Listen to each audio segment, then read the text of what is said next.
And as we tend to do with our open sessions, we'd like to start with a pledge of allegiance and a moment of silence. Cool, good thing I'm already standing up.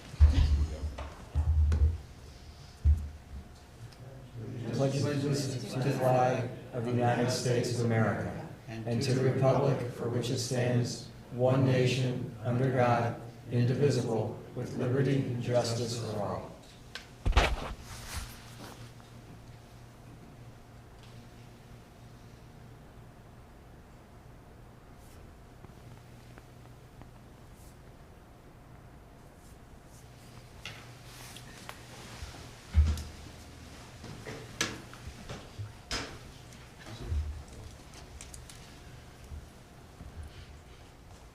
Who wants to start?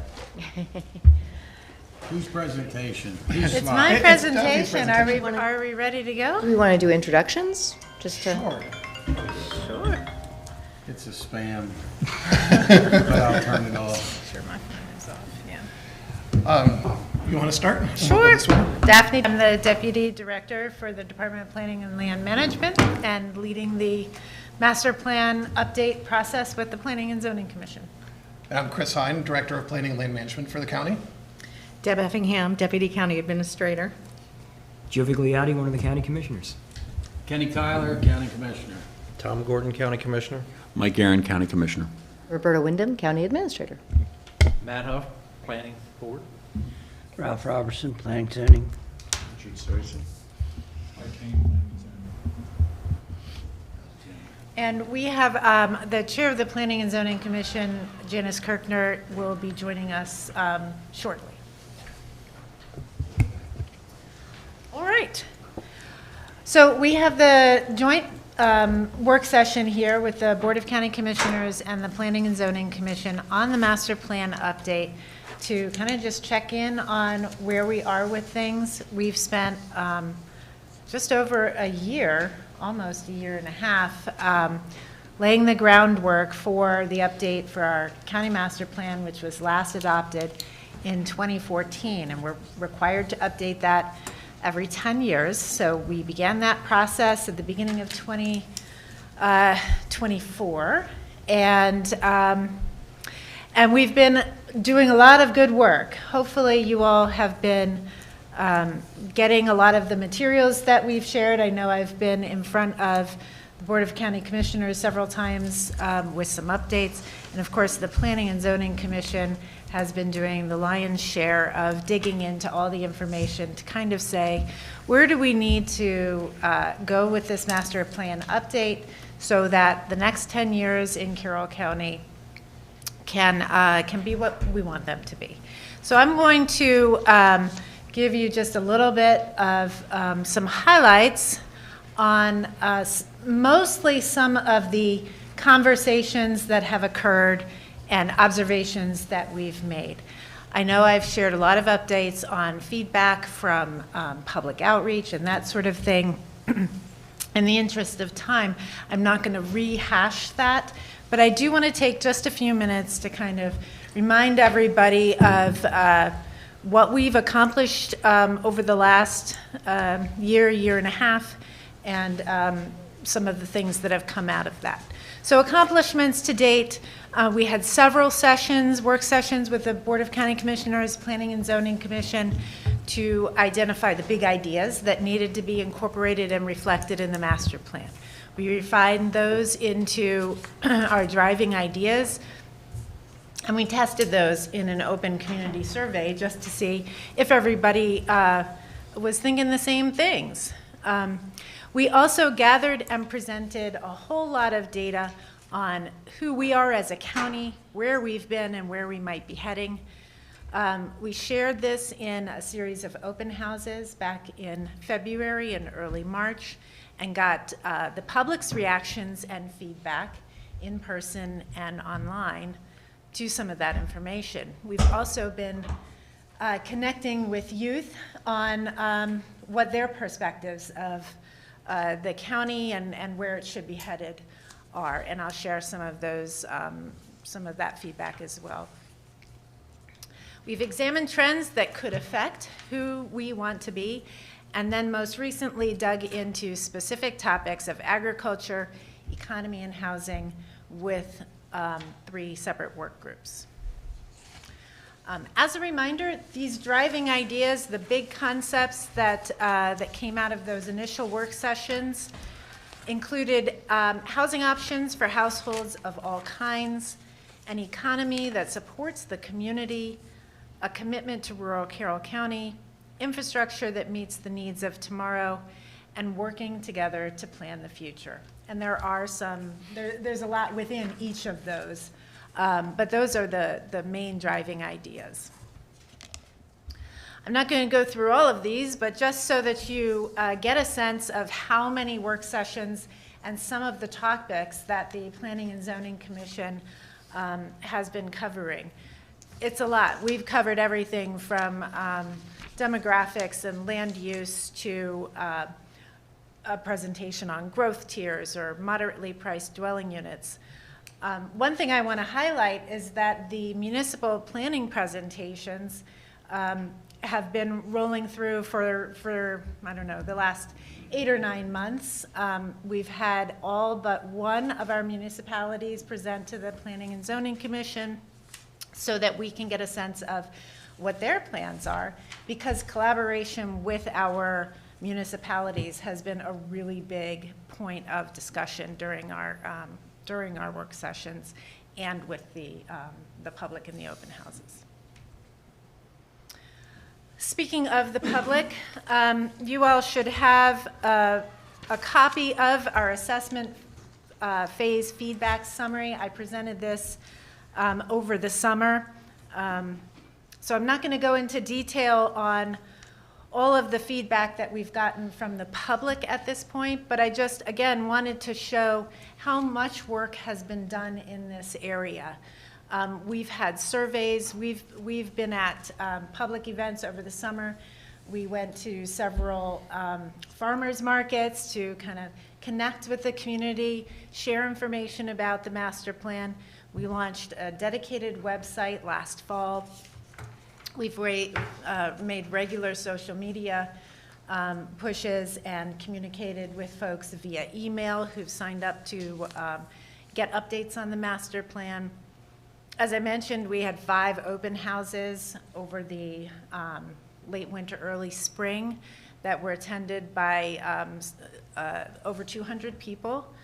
And then we've been doing some additional outreach with youth, and we had our first Citizens Planning Academy as a way to help educate folks about planning in the county. The youth input has been something that we have not reported on yet, so I just wanted to share a snippet of it. It's been really exciting to get the perspective of teenagers on what they want to see in their communities. We have talked in a number of meetings about the fact that we want to make sure Carroll County is a place where our young people feel comfortable and want to stay and return to if they move away for a time. So we're trying to get some of that feedback. We do this, we set up an exercise where we've got a survey that we ask the kids to take part in, and then we also have them redesign the town mall property as a way of getting some sense of what they'd be looking for, what kinds of spaces and activities are exciting to them. We did this with the Westminster Boys and Girls Club in April and with the Student Government Association in May. We hope to be able to get out to a couple more groups just as this master plan update goes along. But some early feedback that we got in terms of what youth want in their communities, and this has been both in the survey and the exercise, is accessible, walkable environments, youth-friendly recreation and entertainment, spaces where they can gather that are safe, inclusive, and promote social interaction, modern amenities and diverse retail, green spaces, and sustainable environments, as well as opportunities for learning, creativity, and connection. So we'll provide a little bit more on that feedback and some more visuals, but that's been a real highlight of some of our work so far. And I hope that we can incorporate these into our recommendations ultimately. All right, now what I wanted to really focus on in terms of this presentation and our discussion about how we move forward from here.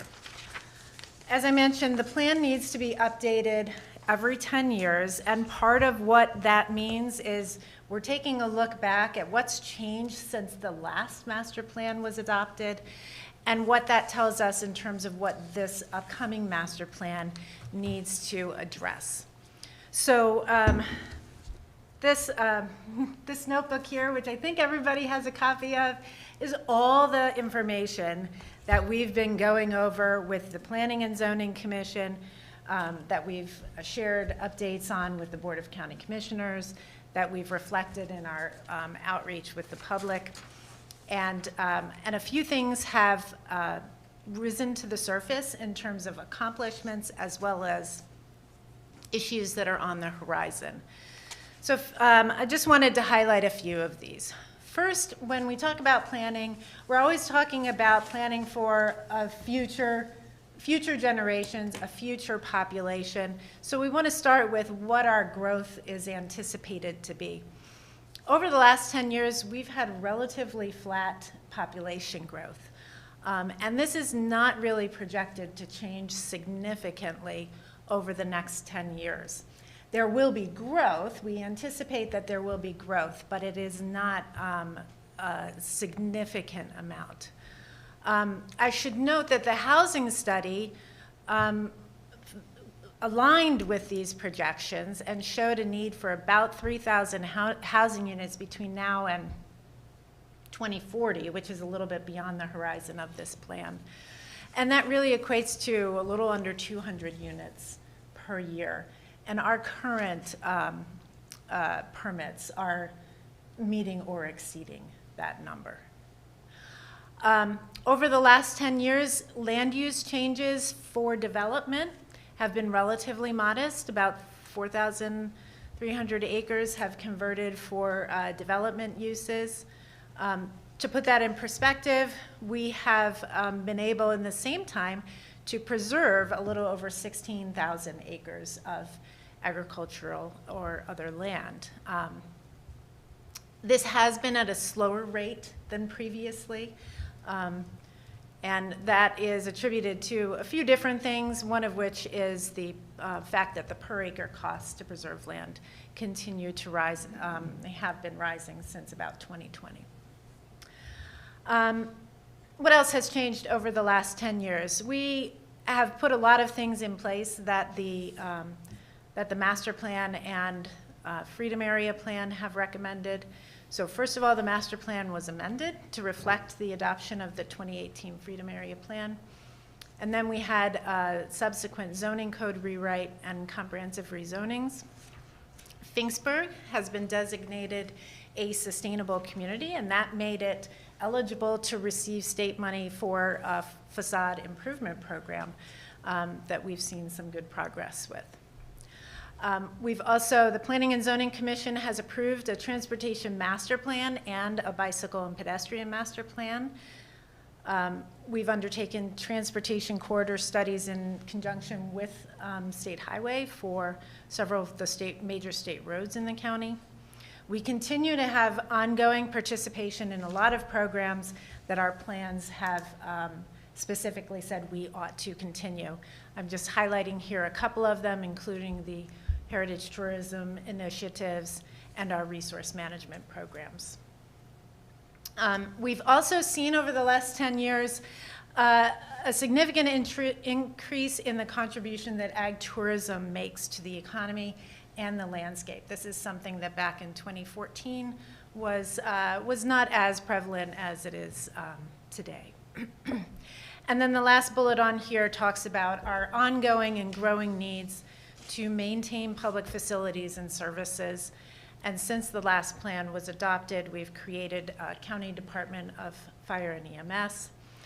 We've seen some modestly declining school enrollments and, of course, aging school facilities that we need to address. And then we have things like the PFAS remediation demands and water and sewer upgrades and expansions that as the county grows and continues to become a mature suburban county, these kinds of things age and need maintenance, and that's to be expected. A few other things that are not so local. We had a global pandemic somewhere in there, and we've seen a lot of shifts that have resulted from that.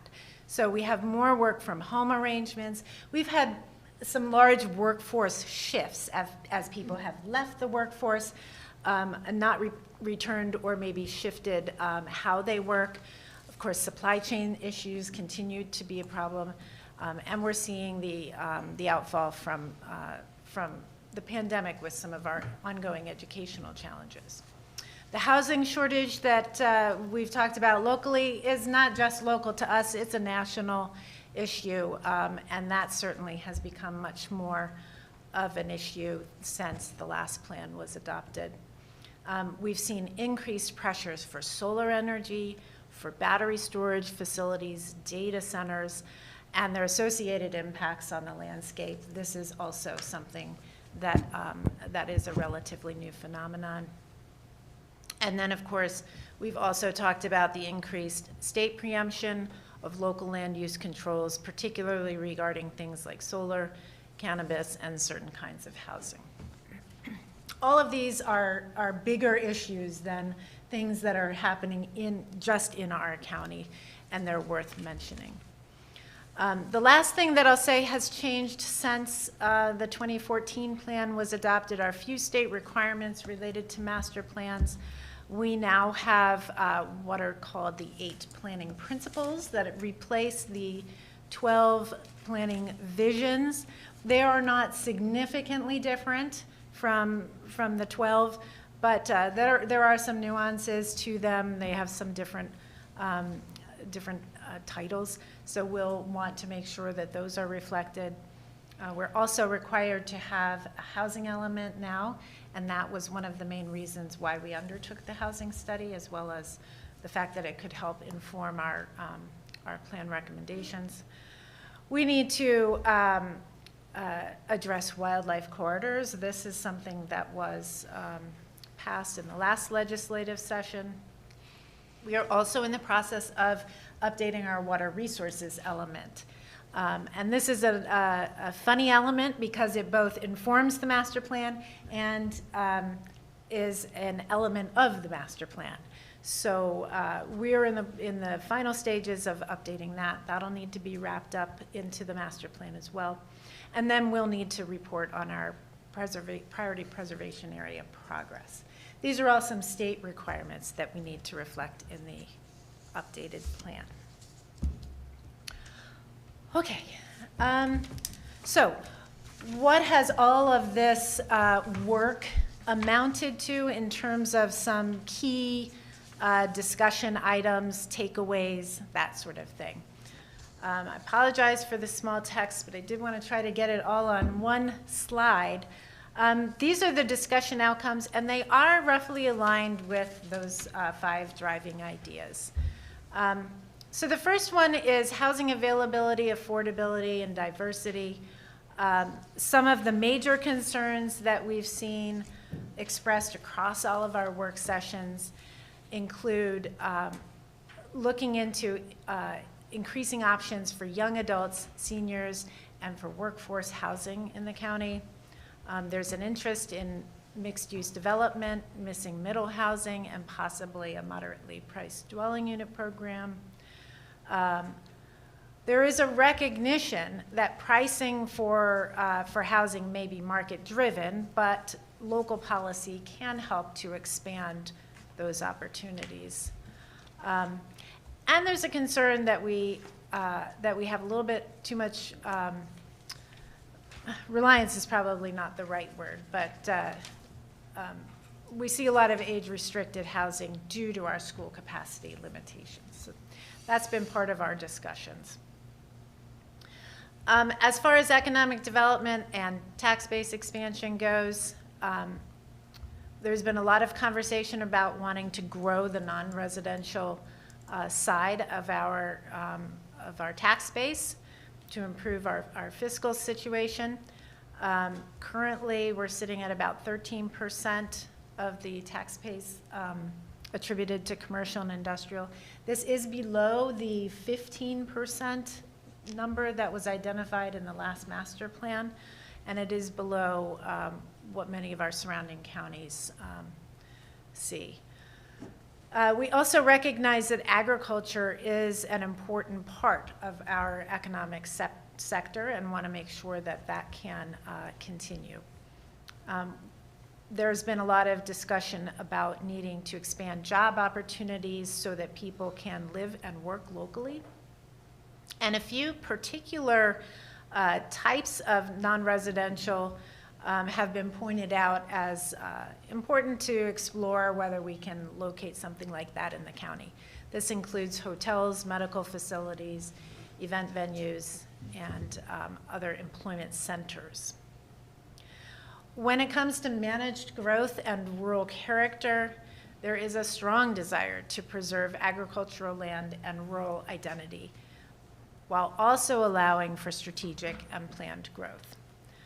So a lot of conversation about making sure that growth is concentrated in our designated growth areas and that it's tied to infrastructure capacity.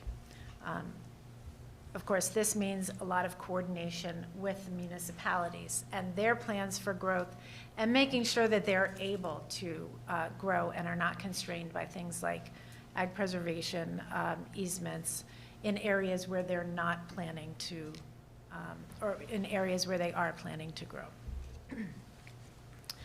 The fourth item here talks about infrastructure constraints and capital priorities. This has been a big topic of conversation. Water and sewer capacity being probably one of the biggest limitations to planned growth. So needing to address that. The transportation network has been a topic of conversation as well in terms of needing to relieve areas of congestion, to advance roadway improvements, and to possibly explore local transit options related to our Carroll transit services. There has been a strong desire expressed, particularly in our public outreach, for more pedestrian, bicycle, and trail facilities. That's something that we hear a lot of. And then, of course, we've touched a little bit on school capacities already. The need to address school capacity so that our family-friendly environment here can continue to be something that attracts people and that makes Carroll a great place to live. Finally, we're talking about stronger county municipality partnerships. This has really just been a strong topic of conversation, work session in and work session out. The need to better align county and municipal planning and make sure that they are both mutually supporting each other, to organize around shared priorities on things like annexations, zoning, transportation, and utilities. And particularly everybody needs money, right? But particularly our smaller towns are really pressed for finding sources of financial assistance that can help them with their particularly things like wastewater upgrades and the types of facilities that will help them grow as they have planned. So that brings us to the purpose of today's work session, really just a check-in on the direction that we've gotten so far and that we seem to be going in, and a check-in to see if we're still on track. I've listed here 6 points that seem to have been our guiding direction so far, and I'll just go through them, and then we can open it up for discussion. The first is that the master plan is serving the county well and really only needs some minor updates. The second is that the driving ideas sum up our areas of focus. The third is that municipal partnerships need to be strengthened and areas for collaboration need to be acted on. Fourth, significant effort and investment in public infrastructure will be needed to implement county and municipal plans. Fifth, that economic growth opportunities must be created to enhance the tax base. And then the last one sort of sums it all up, that the balance needs to be found to sustain agriculture, create housing opportunities, and direct growth to appropriate areas and with facilities and services. So with that, I'm happy to answer any questions, or we can open the floor up for general conversation.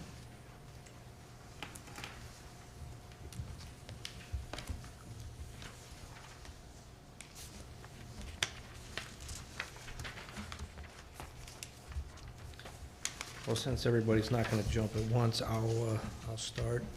I like the fact that you had the youth input exercise. I think that's very valuable. I know you mentioned there's going to be some additional possible interactions for that.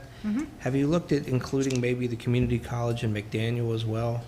I realize that's a slightly older demographic youth-wise, but I think given that we're looking for younger people for employment and further job careers and so forth, I think that might be something to include within that mix.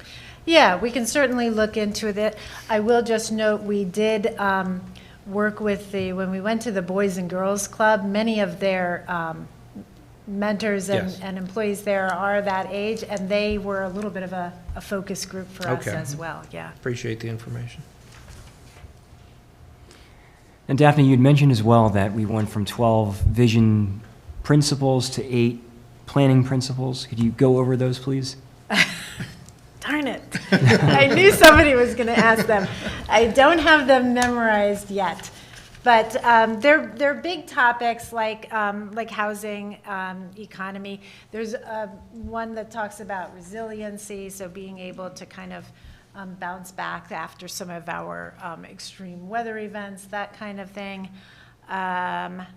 There's one related to sustainability, so how are we managing our growth so that it's keeping pace with our ability to adequately serve it. Does Chris have them? He has them. Sustainability, economy, equity, resilience, place, which is about kind of how our environments encourage good social interactions, good community building, those kinds of things. Land, which is land use, transportation, housing, and ecology. So there are a lot of the same ideas as are contained in the 12 visions, just kind of rebranded a little bit, and I think there may be some additional nuances to how they define some of those terms. Place, resilience, equity, and sustainability, I think, are kind of some of the new categories. Could you email those to us when you have a time? Thank you. Absolutely. I'm curious on the topic of schools. We had a 1.5% decline this year. If that's a trend, it's going to be devastating, both with state money and the schools. Our school system, because of the past declining enrollment, our school system is undercrowded, not overcrowded. Individual schools are, and while we need to modernize some, I've argued for 4 or 5 years, maybe more, that our adequate facilities shouldn't include schools. And I think CCPS will agree teaching the kids that show up is their problem, not ours. And particularly with declining enrollment, and I think if that wasn't a factor in new housing, they would maybe have redistrict by now. Again, when I ran 7 years ago, one of the things I constantly said is redistricting isn't a four-letter word.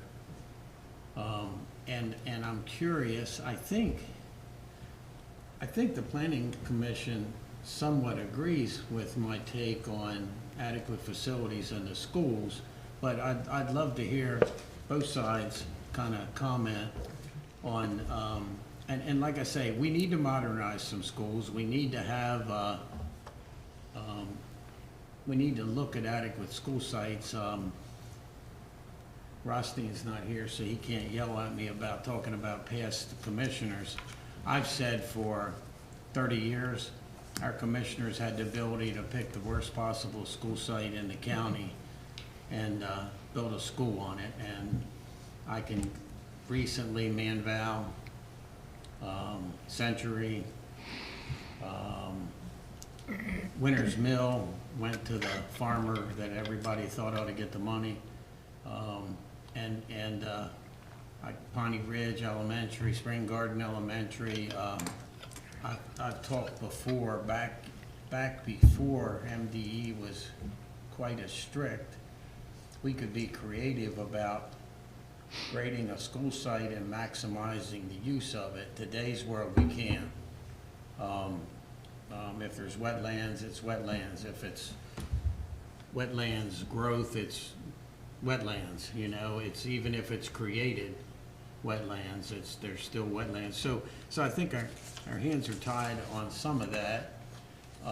We had great success at Mount Airy and East Middle of building the school on the same piece of property and keeping the kids in school. I've heard that 20 years from now or whenever, CCPS, that's their intention at Sykesville.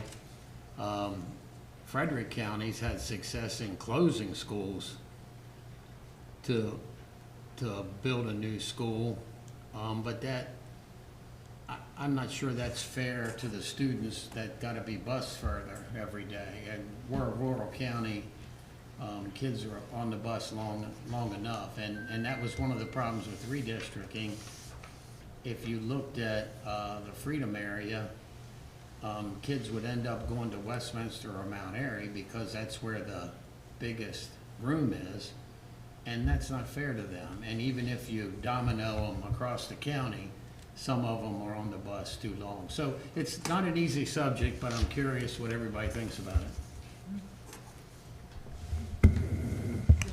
Don't always like my opinion, but we went through countywide redistricting when opened Winters Mill and Century, and we looked at the whole county. I was on the school board. It was probably one of the most trying times ever. You want to fill an auditorium at Westminster High School, and we tried to balance enrollments throughout the county because they're not even. Whether we're going down to 1.5% or up 1.5%, depends on where the schools are. So we went through the exercise, and literally you had to bump everybody in the whole county up north, and everybody got displaced from their schools. So pretty much everybody was unhappy. So I would have gone, my children, I live right next to Liberty High School, I would have gone up to Westminster. That's how it would have popped up.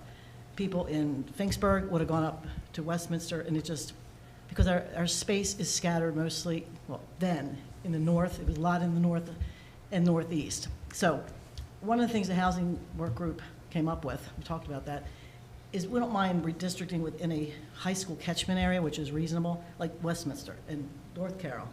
Within those elementary schools or within the middle schools, it's reasonable. The schools are close together, but we shouldn't be pushing people past the school where they live.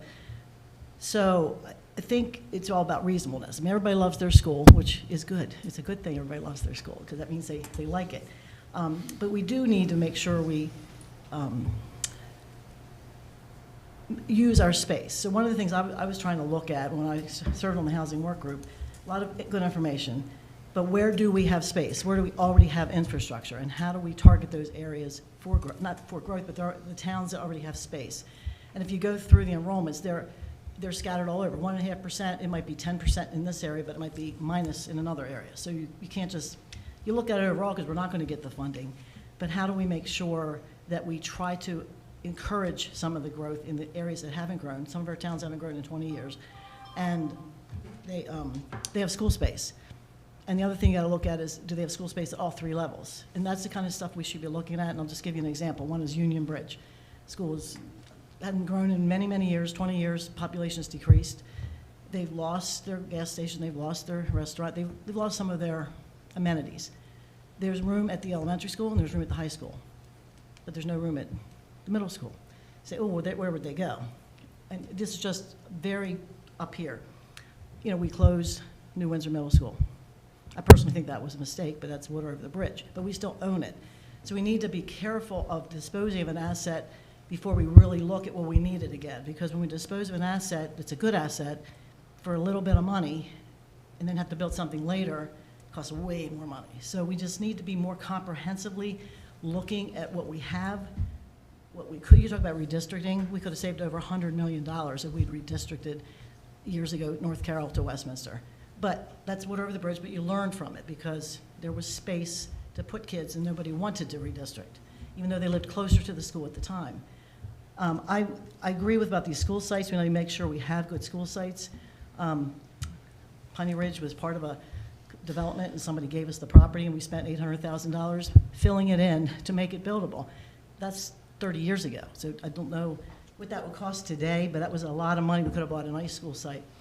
So the other ones I won't speak to. Century, I think, is the best high school site, that's the best school site we have in my area. It's the nicest school. It was a big campus. We have Linton Springs on it. We have Century. It's perfectly located where the population lives, right on Route 26. So I think it's the best site. And it was also purchased for a middle school, the site behind it. The question is, are we going to need that? And before we turn it over to the IDA, we need to make sure we're not going to need it because there's very little extra space in the Freedom area to buy a site that we need for whatever it is. So one of the things we're looking at, it used to be the commissioners years ago used to pick a site and they say, here, this is what you need. So the extra elementary school site in Freedom for whatever was the senior center. So our current senior center sits on our elementary school site, which is fine, it's a nice site. So now we don't have a site anymore. So one of the priorities I have is to make sure we have a site, because Freedom is 70 years old. It's been added on to, I think, 5 times. We were getting ready to build another addition on, because of the overcrowding, there were about 120% of capacity, about 116 students. And I just said, why are we putting another $9.5 million addition onto a 70-year-old school that doesn't have, I mean, if you, in the morning, lined up with cars dropping kids off, it's disruptive. So that school it's an undersized site. You don't want to rebuild on it. We need to be finding a new site for Freedom Elementary someday. Might be, it's on the list. I think it's 4th. Could be 5 years, could be 10 years, but the land's going to be gone. So one of the things we're trying to do is figure out of the 3 sites in that district, how do we acquire something now for later? And that's the kind of thing that we got to somehow figure out who's responsible for doing that. At what point do we do it? Not too late in the process. But that's the planning piece, and each district is different. We don't have any other, there's not really any other space within that particular area. Many of our schools, you mentioned Mount Airy and East Middle, luckily we had a site big enough to do a replacement school while the school was operating. You can't, it's very hard to do a replacement school with kids in it. We did that at Key when we renovated Key. It was very difficult, the staging of trying to keep kids in school and renovate. So it's nice if you can build a school like we did here with East Middle and then put the kids in it and then rip the old school down. But we don't always have that opportunity. So it's very nuanced, each of these items. But I would like to still to look at each area as an area, because overall looking at just big numbers doesn't really give you much. It's different everywhere. It's different in Union Bridge, it's different in the north. And if you look at it by area, catchment area, when you look at the facility master plan, the enrollments from the county, it breaks it out that way. So it's pretty easy to look at. And you can look and see where we're going. And the enrollments are pretty accurate compared to what they used to be. They're off by a little bit, but 0.5% is not too bad. So anyway, that's about the school stuff. We just need to be looking at each one, the age of the school. I think there was assessments done a number of years ago by the school system. It tells you which schools need to be replaced, which schools need to be modernized, and at least it gives you an idea, if we're going to need a new school site. I don't see us needing new school site for growth. I see us needing new school sites for replacement schools one of which is Freedom Elementary. So just put that on the radar screen. The second question I had, when I did the housing study, they never broke out the Freedom District, which is the growth, it's the only growth area that you all control. And so you can't really tell when you look at the numbers, it says unincorporated area. So you look at the numbers, let's say it's 2,000 or whatever the number is. Is it in Freedom or is it in the rest of the unincorporated area? So I would like to request, I'm not sure why it's all lumped together, but are we putting it in our growth area? And I can't tell because the reports don't break it out. The towns are broken out, like in the report, which is good. You can say, every town, here's how you've grown. But then everything else is unincorporated. And sometimes people look at Sykesville, my zip code is Sykesville, but Sykesville is a town of Sykesville with 4,000 people, 4,600 people, and that's broken out as a town. And some people look at that number and say, oh, that's Sykesville. Well, no, we're the Freedom District, even though our zip code is Sykesville, and that is not broken out. So you can never really see, are we putting this up, are we putting this growth in the growth area or not? Because you'd have to break out the unincorporated, the rest of the counties included in those numbers. So just, I mean, at least in the housing work group, it's like, how do we know? The part that you control is the unincorporated area. The part that we control is the unincorporated area. So we got to get the numbers, we have to have them broken out. Has it grown? Has it not grown? I don't know because the number's not broken out. And the other thing, I don't know the decision's been made, but there was talk of eliminating the Freedom Plan. I found out about it this summer during the work group, and I was shocked because I'm like, I didn't know that. I would say I would be totally opposed to eliminating that because that area is unique and it has no representation. One person, me. Now it's me, an unwilling person. But the towns all have their mayor, their town council, their planning commission, their board of zoning appeals, and they do a good job. They live in the community that they're planning for better or worse. They're accountable. They live there. They know the roads. I don't know how you. I mean, thank you for serving. I appreciate that, but it's very difficult. I don't know New Windsor like the back of my hand. I don't know anywhere else like the back of my hand. So it's been at a disadvantage, a lot of things, but not having, we don't have a town, we're not going to get a town, it's impossible to do. But we need to make sure that we do have a group of people that really understand where we live and not just, you know, when you interview kids, make sure they're from Freedom because you affect Freedom. Or the other unincorporated areas. We are a growth area that I got involved because I felt forgotten, and I still feel forgotten sometimes. And because it's just, like I said, there's one voice. It's me, and I think it's not, some of the nuances and problems, there's very little rec and parks down there. And you can see it on the map. You just look at the map, I asked for it. You know, I've seen for years the number of projects that have gone to towns that they've applied for. I give them credit because they have their people, they apply for money through the state. I write them letters every year, say, yes, we agree with this, and none of them were ever for Freedom because we don't have any, we just have Piney Run Park and we have Freedom Park, which isn't even in the Freedom District, but it's outside. But there's never any, when they build a development, there's never like a little acre to put a bench on. So, and it's not that, that's not the top priority, but I see the towns really look out for the best interest, and we don't have that capacity here to do that in the way we are. So I know that there was talk of reaching out to a citizens group, and I just want to make sure everybody understands. There's something that was written that there's been reach out. We used to have a citizen group years ago. It disbanded, I guess when Commissioner Howard got in, some of the people passed away. They were older. And we didn't have it anymore. And then when the last master plan was done, in like it took 6 years to do the master plan. A lot of people got involved. Commissioner Rothstein asked the group of people to get together, be a citizens group. It was called the Freedom Citizens Group. That was called. As a result, and they wrote a lot of letters during the last master plan process, and some of you weren't there, but they really didn't.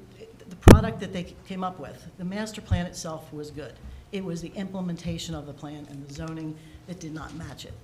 And still, the reason we're trying to change some of the stuff with the deferral is because the zoning doesn't match the words of the plan or the land use in all cases. So the group got frustrated and COVID hit. I don't know that this group hasn't even met in years. And then I saw that that's the people they're communicating with. Well, I even called Pete Lester, who you all know. He was in that group, and he was told when he got on the planning commission he could not be on the citizens group anymore because it was a conflict of interest. Now, it's an unpaid group. It was the last planning director that told him that. And they were sort of upset about it because he wasn't allowed to be on the citizens group. It's the only thing we have because he's on the planning commission. So that group doesn't exist anymore that I know of, but yet that's supposed to be the people that we're communicating with. So somehow, and I'm willing to, help that, who are we communicating with? Because they got so frustrated that they just stopped meeting because it wasn't worth their time. So just keep that in the spirit to what it's meant. We love our community, we love Carroll County, but we just feel left out a lot of times. There's really no one there speaking for us. And Ralph, thank you for caring. You've reached out, I appreciate it. But, we have a lot of issues, and we've got mostly infrastructure issues, and they have to do with roads and Route 26 and planning and just things that are on maps that shouldn't be on maps. And so there's a lot of issues, and I hope you take it in the spirit for which it's meant. But two things. We need to keep the Freedom Plan separate. We'd like to have years ago, and I have all the stuff from many years ago, we always had a work group or we had a advisory group to sort of put it together. And Ned Kuman did that, did an excellent job. They used to send stuff out in the mail, like we get a paper, and I have the paper of the flyer that said, here's what we're doing, here's when we're meeting, and had all the dates at Liberty High School. And actually, we had better communication then than we do now with email because there's so many things, people don't even know what to go to. So just keep it in the spirit for what it's meant. We're the largest by landmass, we're the largest by population now, and we just want some attention. I think the towns do a really good job. I think Westminster's does phenomenal. I think Tawnytown's done phenomenal. Mount Airy, and New Windsor, I'm not leaving anybody out, Hampstead, but we're large, and we just feel like what the decisions you make really affect us, especially the density. And I know people say we're a growth area, and we are. But what does that mean? People move to Carroll County, like we did, like many of us did, from Howard County or from Baltimore County, just to get our little teeny half an acre. Not 20 acres, not 5 acres, but just to have our little piece. They don't want to live on top of each other. I don't care what anybody tells you, in the master plan it says 69% of people that want a single family home on a piece of property, and that's what they want. They don't want to live on top of each other. So you need some of it, we need a variety of houses, but right now we're not. We have 800 houses in the pipeline for senior houses that are not defined, and they're just getting density and they're not getting anything about senior housing with it. There's no definition. So there's a whole list of things I put together. What is senior housing? Ask Westminster, they have it in their code. Ask Frederick County, you can just look it up anywhere. You can Google it. So I'm just asking to be open-minded to make sure we get the quality we want, what our seniors deserve, and what our population wants in the Freedom District. And I'll be happy to work with you on doing that. And just remember, we are sort of a voice out into the distance, and people don't even know. Everybody says you need to pay attention. Well, certain issues, they got to show up like 10 times to meetings. They don't even know what the process is to do stuff. So it's complicated, as you know, and we're in the system, and it's complicated for us. So I just ask you to be respectful of people. They come to the meetings, they try to talk, they get their 3 minutes, we don't answer them, and they just feel like nobody's paying attention to them. And it's not you particularly, it's the whole system. So, Okay, thank you. I want to circle back. Well, I'd like to You. get back to my school I would like to question, ask you, but can that's I- what I want to ask you about. Okay. So can I ask you that? What was your initial question about the school system?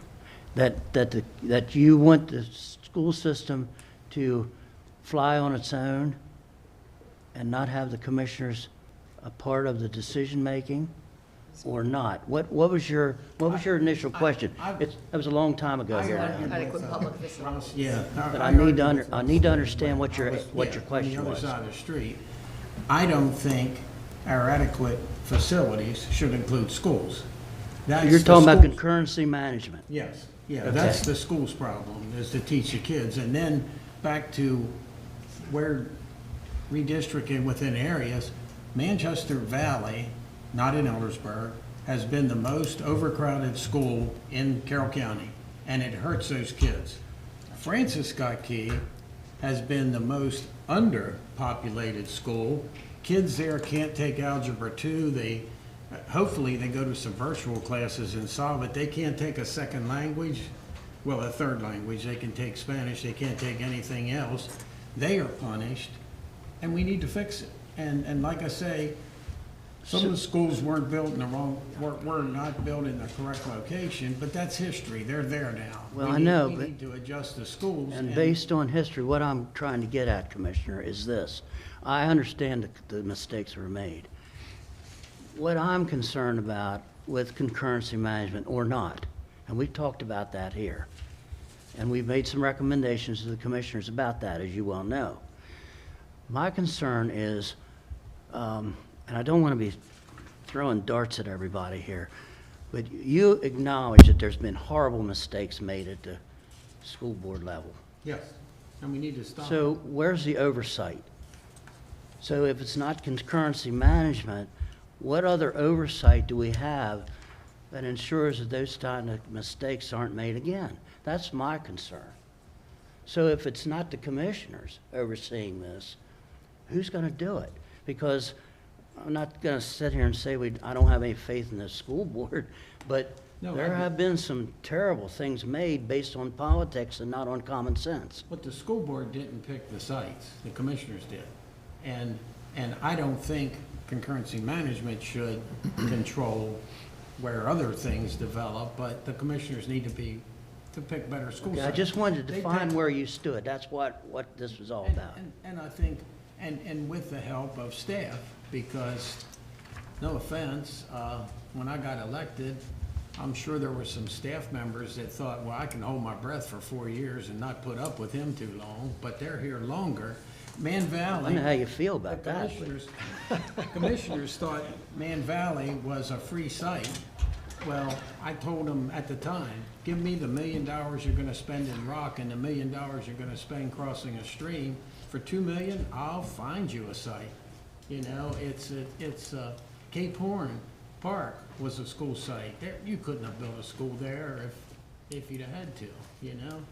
Now, I know what you mean, because I get nauseous every time I drive by New Windsor School. But I get nauseous every time I drive by New Windsor School and think that it can't be utilized for some really needy project that we need to work on in Carroll the County. governor sent us a letter and said, here's $4 or $5 million, make a better decision, and we scoffed at him.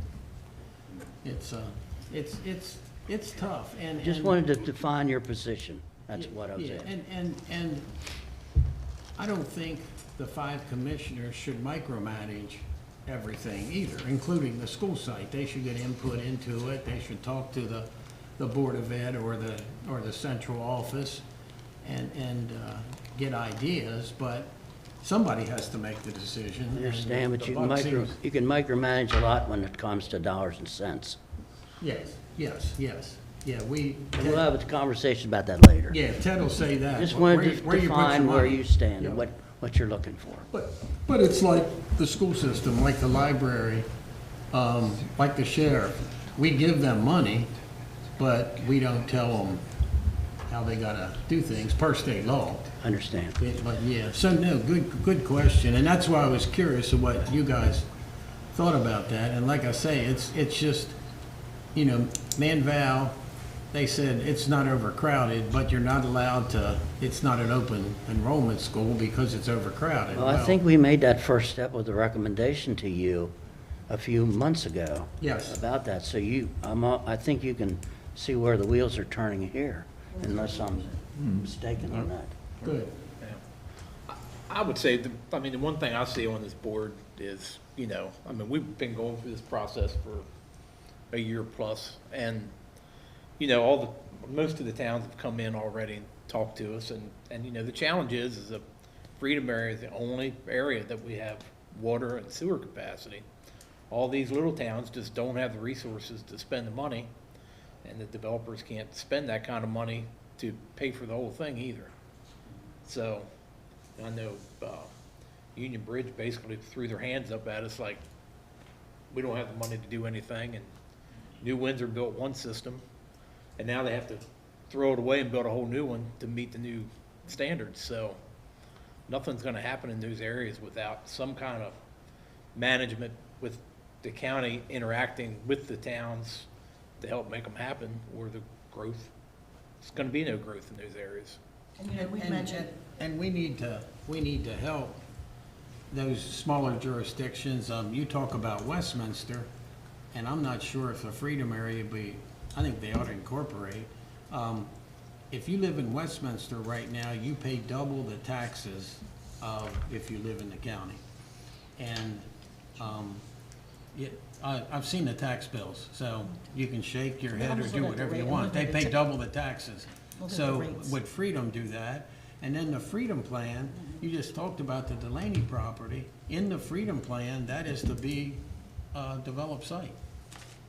That's what's in the Freedom Plan. But it was And so- purchased as a middle school site. It was What's that? It was purchased as a middle I school site. didn't talk about it being purchased. In the Freedom Plan, it's to be developed. And if the Freedom Plan, do we pick and choose in the Freedom Plan of what we like and what we don't like? I'll get back to my point. One of the conversations we need to have is who is responsible for making sure we have new school sites? We had a school site, again, I'm not sure what we need. It used to be that the commissioners provide the school sites. I don't know how they came up with it. But right now, the school system says, oh, the commissioners give us a school site. The commissioners say, well, we don't know when they need it.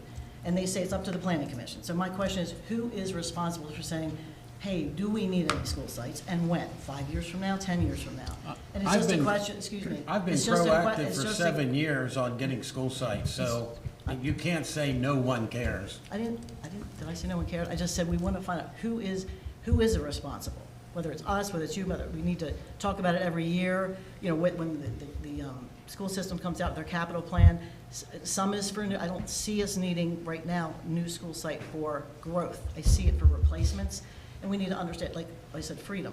We've known for years there's not, I've been asking for 10 years, my commissioner in my district, to look into that. And they say, well, the school system hasn't asked. Well, the school system says, well, we haven't asked because you're supposed to provide it. And then we say, well, the planning commission is supposed to decide. I don't know who's supposed to decide. We just need to work together and say who is responsible for looking ahead to see where we might need a school site or a replacement site, or where we might need to grow. And I'm talking about New Windsor Middle School. It's just, I mean, if I'd sit down and brainstorm with you, if Union Bridge would grow, where would they put the middle school kids? And maybe we should be looking at that. When you talk about the towns not having infrastructure, the reason that Freedom has infrastructure, we have water, but we keep expanding the wastewater treatment plant, and the commissioners keep growing, so we just keep paying for it, and our fees, we have a fund that pays for that stuff. So they keep putting the growth, and we keep upgrading the system, and we pay for that. The towns, I guess, are scared to do it because they're smaller. They don't want as many people to go over. But at some point, they still have to grow. We got to figure out how to help them. And I've offered Union Bridge. I think they're desperate. They've got a 60-year-old wastewater treatment plant, and they need to move forward. And I've tried to figure out what their plan is, because I think delegation got them $5 million last year from MDE toward it. I don't even know what the total cost is. I think it's about $18 million, if anybody knows, for Union Bridge. Yeah. But we're trying to work with them. I say we, and Joe, to get involved and say, what's the number, what's the plan, how do we reach out to the state, to MDE, without us footing the bill for it here?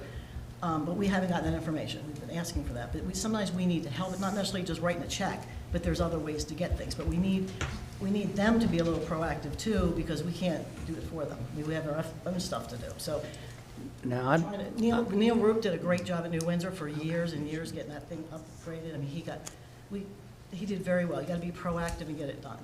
this is the last question I'm going to ask for a while, but I felt like my role here today would be to get a feel of what each and every commissioner thinks about the progress that we've made on the master plan and whether it's been heading in the right direction on what we've been looking at. I'd like to know your feelings on all this.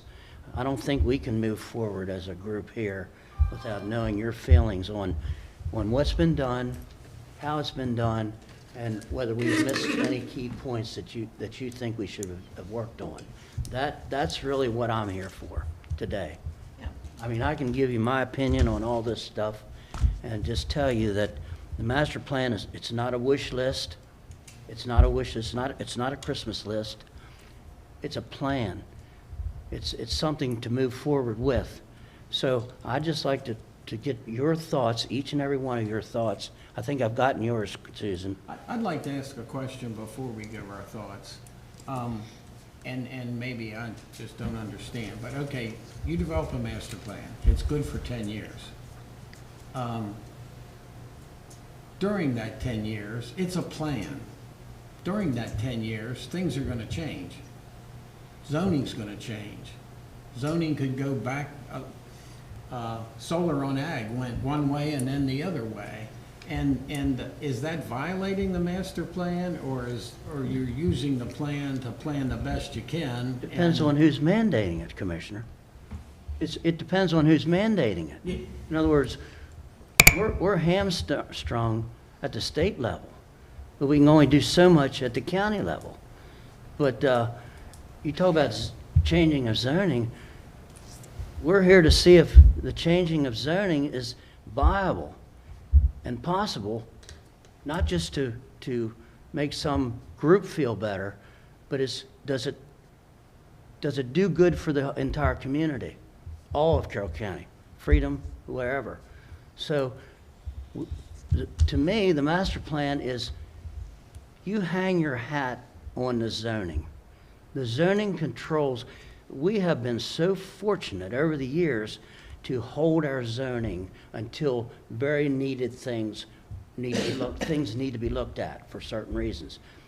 But why is Carroll County so adorable to live in and desirable? Because we have held our zoning pretty close to what the master plan originally, 1978, talked about. So I don't know if that answers your question, but, Yeah, but that's where I'm coming from. you're So if saying- you want to know where I'm coming from on this group, until somebody says leave, I think some have already said that, but that's all right too. They've said the same thing about you.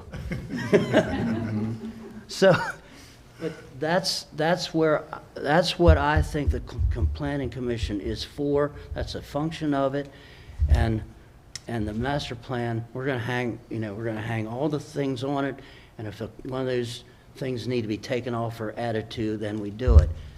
We try to make it that flexible, but we got to hold to our principles. Yeah, I'd agree. I think, our role is to develop the plan. Look, a 10-year plan is as good as a 7-day weather forecast. It's going to change the further you get out. But we need your input, your vision, your feedback from what you're hearing from your constituents on what their needs are. We're hearing it too, but we need to, and then we marry them together and say, okay, this is what we need to forecast, project, envision for the county for the next 10 years. When we've heard all these presentations, and my book's thicker than yours. I think I got 2 of them. It's that thick of presentations, housing studies, et cetera, et cetera, et cetera. The work groups, 8 weeks of work groups with 20, 25, constituents, et cetera, on each of those work groups. One thing I walked away with from all that was, because I'm about the number. Because I read something in the paper the other day, I think Commissioner Gordon said it, we got a $1.5 million deficit. Well, it was a typo on the part of the Carroll County Times, but we'll leave it at that. It's 1.5 billion, not a million. That's a big typo. It was the state level, not us. Okay. Correct, not us. So I've always said, and I've mentioned it a couple of times on the Planning Commission, we know what the answer is. We know it's going to be whatever the number needs to be. We can back into that because I've been a proponent of increasing commercial and industrial, because in the housing study, that was one of the things that came up as we're lacking, and I think you illustrated that with your presentation. But it's also one of the areas that delivers a high per thousand revenue. So if we know what X is, if we know what the deficit is, solve for X. How much commercial do we need? If we're at 13%, we need to get to 15%. Let's figure that out. And where does it need to be? Along a main corridor, of course, along here, someplace with water. Okay, all those things. Let's figure that out, and let's put that in the master plan, or change the zoning. Have a commercial and industrial zone. let's approach it that way. We can solve for X. And just a comment about the schools. It's not our role to define where schools need to be. Schools are a function of where people live and where communities are built. Now, we play a role in that, but there's so many tentacles on that. You're going to build houses. We're not going to say, no, you can't build a house there because we're not planning to build a school there. We're going to build it and then make adjustments later. It's a cooperative effort. It's redistricting, which is painful. But it's, are you going to rip the Band-Aid off once and get it done, or are you going to die of 1,000 cuts? That's the way I look at redistricting. Yeah, it's ugly. It's not pleasant. People are going to get upset. That's the way it's going to be. You can't avoid it. But it's not our role to decide that. Maybe it's a collaborative role. Maybe the commissioner's only role. Carroll County Public School Board, they got to play a role too. What's the school right up the street from Liberty? Piney, I'm not familiar with that area down there. That's under Eldersburg Elementary. Eldersburg Elementary. There's another down there too. Carrolltown? I'm sorry. Piney Ridge Elementary. Piney Ridge, I think it is, which is, there's room for students, while the school at Freedom is 120%. I've always asked, why is it 120% considered overcapacity instead of 100%, 101%? But anyway, so redistricting there seems to me a little simpler because that's pretty close. It's a 3-4 mile drive down 26 to get to that school. Piney Ridge is 16 over capacity. Well, there's another one down there that's not. That's Eldersburg Elementary. All right, well, there's something in that area I thought that was under. Well, the whole southeast area, if you count all the southeast, Carrolltown, Eldersburg, Freedom, Linton Springs, Mechanicsville, Pars Ridge, everything in the south, we are 303 seats short. That's manageable. So there are some under. But anyway, it's balance, and I think obviously schools cost a ton of dough to build, and talk about land, where to build it. Whew, you're into a whole different bailiwick there. Now, this is where I say it's in nuanced. There are, according to this chart, in Mount Airy, we're 331 under in Pars Ridge together, the two schools. The total for the whole area, for the whole south, is 303 under. So Mount Airy is the whole under. So if you want to redistrict, you'd have to move people all to Mount Airy. It's where the school is located. But you're allowed 120% to be considered okay. I'm just saying, if you wanted to. Yeah, geographically, though, it's not always that far. Mount Airy blends right into 21784, so some of that kind of, the shifting isn't quite as dramatic. And when we're talking about the commercial and industrial, you also have to look at the availability to house them. If we're going to entice larger companies to come, we need to have housing to be able to do that. And it isn't always the pre-lived-in homes or the ones that somebody bought up. In the industry, we are seeing a lot of people coming from Howard County, Prince George's County, coming over. So that's not necessarily vacating homes that are here, because they're coming for some of the upper priced homes. So it's a conundrum, and I think the master plan gives us the mechanism to look towards the future and say, where do we want to be? Right. We want to be this. We want to have managed growth. We don't want to go crazy, but we do have areas that we need to have that to move forward. Right. We also need to define where it is, because if we have 3% of Carroll County's land zoned commercial industrial, that would be 8,600 acres. If you would go to 7.5%, which is what Frederick County, Howard County, I don't know about Baltimore County, has, we would be moving up to 21,000 acres of land. Question, do we have 21,000 acres? If we do, where is it? And of the 8,600 acres that's now zoned commercial industrial, how many acres of that 8,600 acres is now being utilized? These are the questions that we need to have answers to before we make recommendations of how many acres are this and how many acres that. We've already defined how many acres we want for ag preservation. Why can't we do that for commercial industrial? Why can't we do that for expansion of zoning areas?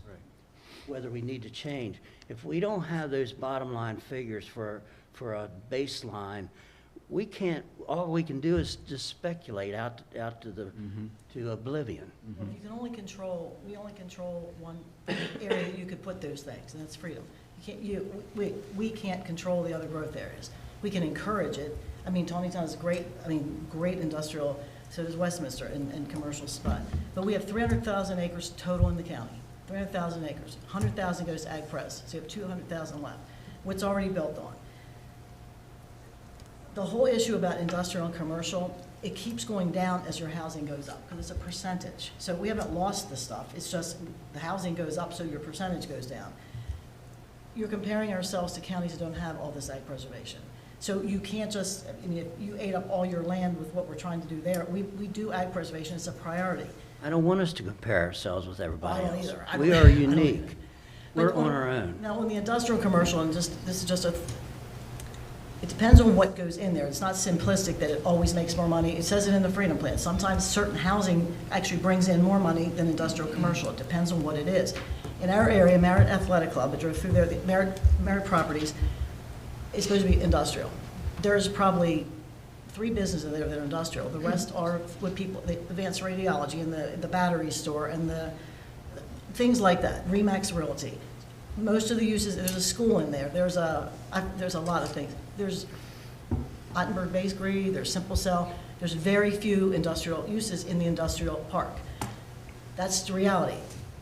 That park is the least profitable park that Merritt has in the state. I was told a few years ago, because it doesn't have the road system, so the trucks can't get in and out.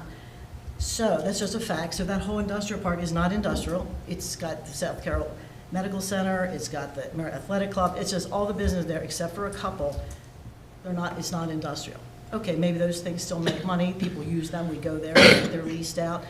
So when we keep talking about industrial, what does it mean and where? We're not going to bring industrial to a place that has no road system. We have Route 32 and 26 that are F roads, they're failing.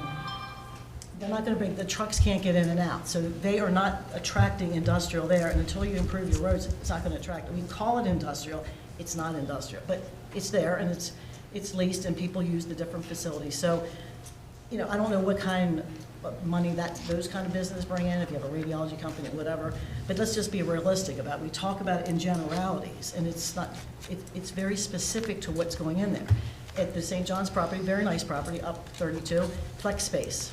There's no industrial in there. You have 1623, and you got lots of things people use, restaurants and hairdressers and place to work out. It's not industrial. That's not what that can do there. I don't know if it was meant to be there. So we can call it what that is, but it's not industrial. It's other things that are used. So we've oversimplified, I think, the whole issue of we need this much space in industrial. I mean, and what kind of business we have? Warfield, we don't count. I've been to Hanover lately, and I don't see any major road that's conducive to Hanover, and they've got industry everywhere. So let's stop blaming the road system. That's, to me, I blame ourselves. And Commissioner Ralph, Vigilante, I would love to know what your concept of your area is. And good time to bring me in, because what Commissioner Krebs has talked about and what my friends up here have also talked about. So as far as the planning process overall to get toward the master plan, I think the smaller meetings that you've held, the community meetings, for example, the libraries, the committee meetings, the work groups, the use of social media, the use of technology for outreach and inclusion, as well as re-articulating the principles that Daphne and Chris laid out, the narrower focus on things has allowed us to see that there are areas that we can improve on, areas that we can reform, and also allowed us to see what we're doing right. So I appreciate that, and I respect that tremendously. So thank you guys for that work that you've done there. The questions that have been raised about the vision for the future, right? You raised a very salient point about industrial commercial development. This kind of ties into one of the things that I'm really glad that you have taken and run with, and that's inclusion of municipalities in the overall planning process. So I guess my question proceeding, what outlying steps still need to be taken with our municipalities? Because municipal growth, whether it's commercial, industrial, or residential, it all invariably affects the county, fire and EMS, roads, schools, whatever the case is. Are we establishing a new, or are we reforming an existing process for coordinating, aligning, and cooperating with our municipalities in the overall grand scheme for the master plan? For example, Commissioner Krebs had brought up Tawnytown. Tawnytown, over the next so many years, has slated something like 1,000 new residential units for building. Obviously, that's going to tremendously impact the schools up there. It's going to impact the roads, fire, and EMS. So what is the process by which we are aligning ourselves or coordinating more cooperatively with our municipalities? So that would be, I guess, my question for today overall, and then how do we take that and go forward with it? Commissioner, I'm old enough to remember the original master plan. Part of that component was a pledge that the commissioners and the commissioner form of government would work with the individual municipalities in coordination with future growth and everything else. I personally think that's been eroded over the years. So we need to understand what the priorities of these municipalities are and what their main, what we've heard, what their problems are. How do we help with that? So in some of them, where the problems are state generated, Union Bridge, they can't build one building without upgrading their Watering, septic system right. and water system. New Windsor, don't blame AgPres for the lack of space in New Windsor, blame the quarries. So that's a reality, but New Windsor still has some room to grow, and it still has potential. So where are their needs, and how can we help? I think that's what we need to talk about more and more and more all the time. Your questions are right on. But we did have 1978 plan. We did have, a main focus was to coordinate with the 8 municipalities. Now that leaves Freedom still to deal with, Susan. And that is a problem down there, some problems that we need to deal with. How we do it is part of our next 10 years. I don't know if you remember the Council of Governments about. Ralph, thank you. Okay. I'm sorry. They did a Council of Governments a number of years ago, and it was after we had trouble in Mount Airy because overcrowded. When that lawsuit happened, it happened because of huge growth in Mount Airy, and it's a long story, but we had the lawsuit, we bought this property in 2003. It was because of the schools being so overcrowded. So they formed, I think it was Commissioner Gooch at the time, they formed something called a Council of Governments, and it included all the municipalities and the Finksburg area, because Finksburg at the time was a growth area for housing, and they had a Fink Pact, I think this was called, and then we had the Freedom Area Citizens Council back then, which is no longer. So they included both of those acknowledged groups, along with the 8 municipalities. The 10 of them, they met quarterly or something, and I thought that was one of the best times that we had of communication. And Frank Johnson was here from the county, and I think commissioners went, there was 3 commissioners back then, but they met and discussed what they were doing with each other, like just quarterly. And I think that was a good time. I don't know why that went away, but it did. But I don't even know if the Planning Commission was involved back then, but it was probably in the later 2000s. But it was called a Council of Governments, and I think it worked well in just the communication between the towns and the county and each other. And I don't know, they have the Maryland Municipal League, Carroll Municipal League, but it's more of a social thing. I guess we talk about it's not as serious about what they're doing, but I thought that worked well with the community. It was like one of the best communicative times I can remember of towns and the county working together. And Rep, if I might, my last question, because I don't want to interrupt Tom or Mike or Kenny when they go. And then Sue's right. For example, I guess my only other question has to do with the power lines, right? So you'd mentioned, Ralph, very astutely about the quarries in New Windsor. And as everybody knows, the MPRP, the Maryland Piedmont Reliability Project, the route has been realigned in between the quarry and New Windsor so that it's running right alongside those southern residential developments in New Windsor. But something else that not enough people were talking about, and I know that you guys are all aware of this, is that the chlorination plant that New Windsor uses for its water supply is going to be endangered by the power line. And they have a piece of property that they've purchased that they were intending to use for future development, for future water acquisition, and that is also now endangered by the power lines. So my question for the Planning Commission is, how are you working through issues such as the power lines? And are there steps or methods that we can pursue that would make a future power line more difficult to construct around a municipality? Because right now I believe there's some kind of MOU that exists between the municipalities and the county where something that occurs within 1 mile of the municipal limits requires coordination between the county and the municipality. So how do we take something like that and use it as a joint defense of both the county and the municipality? Commissioner, it's hard to fight nameless, faceless people, Yeah. and that's what we're doing here. The state mandates, we're fighting nameless, faceless people. Some things we can do and some things we can't.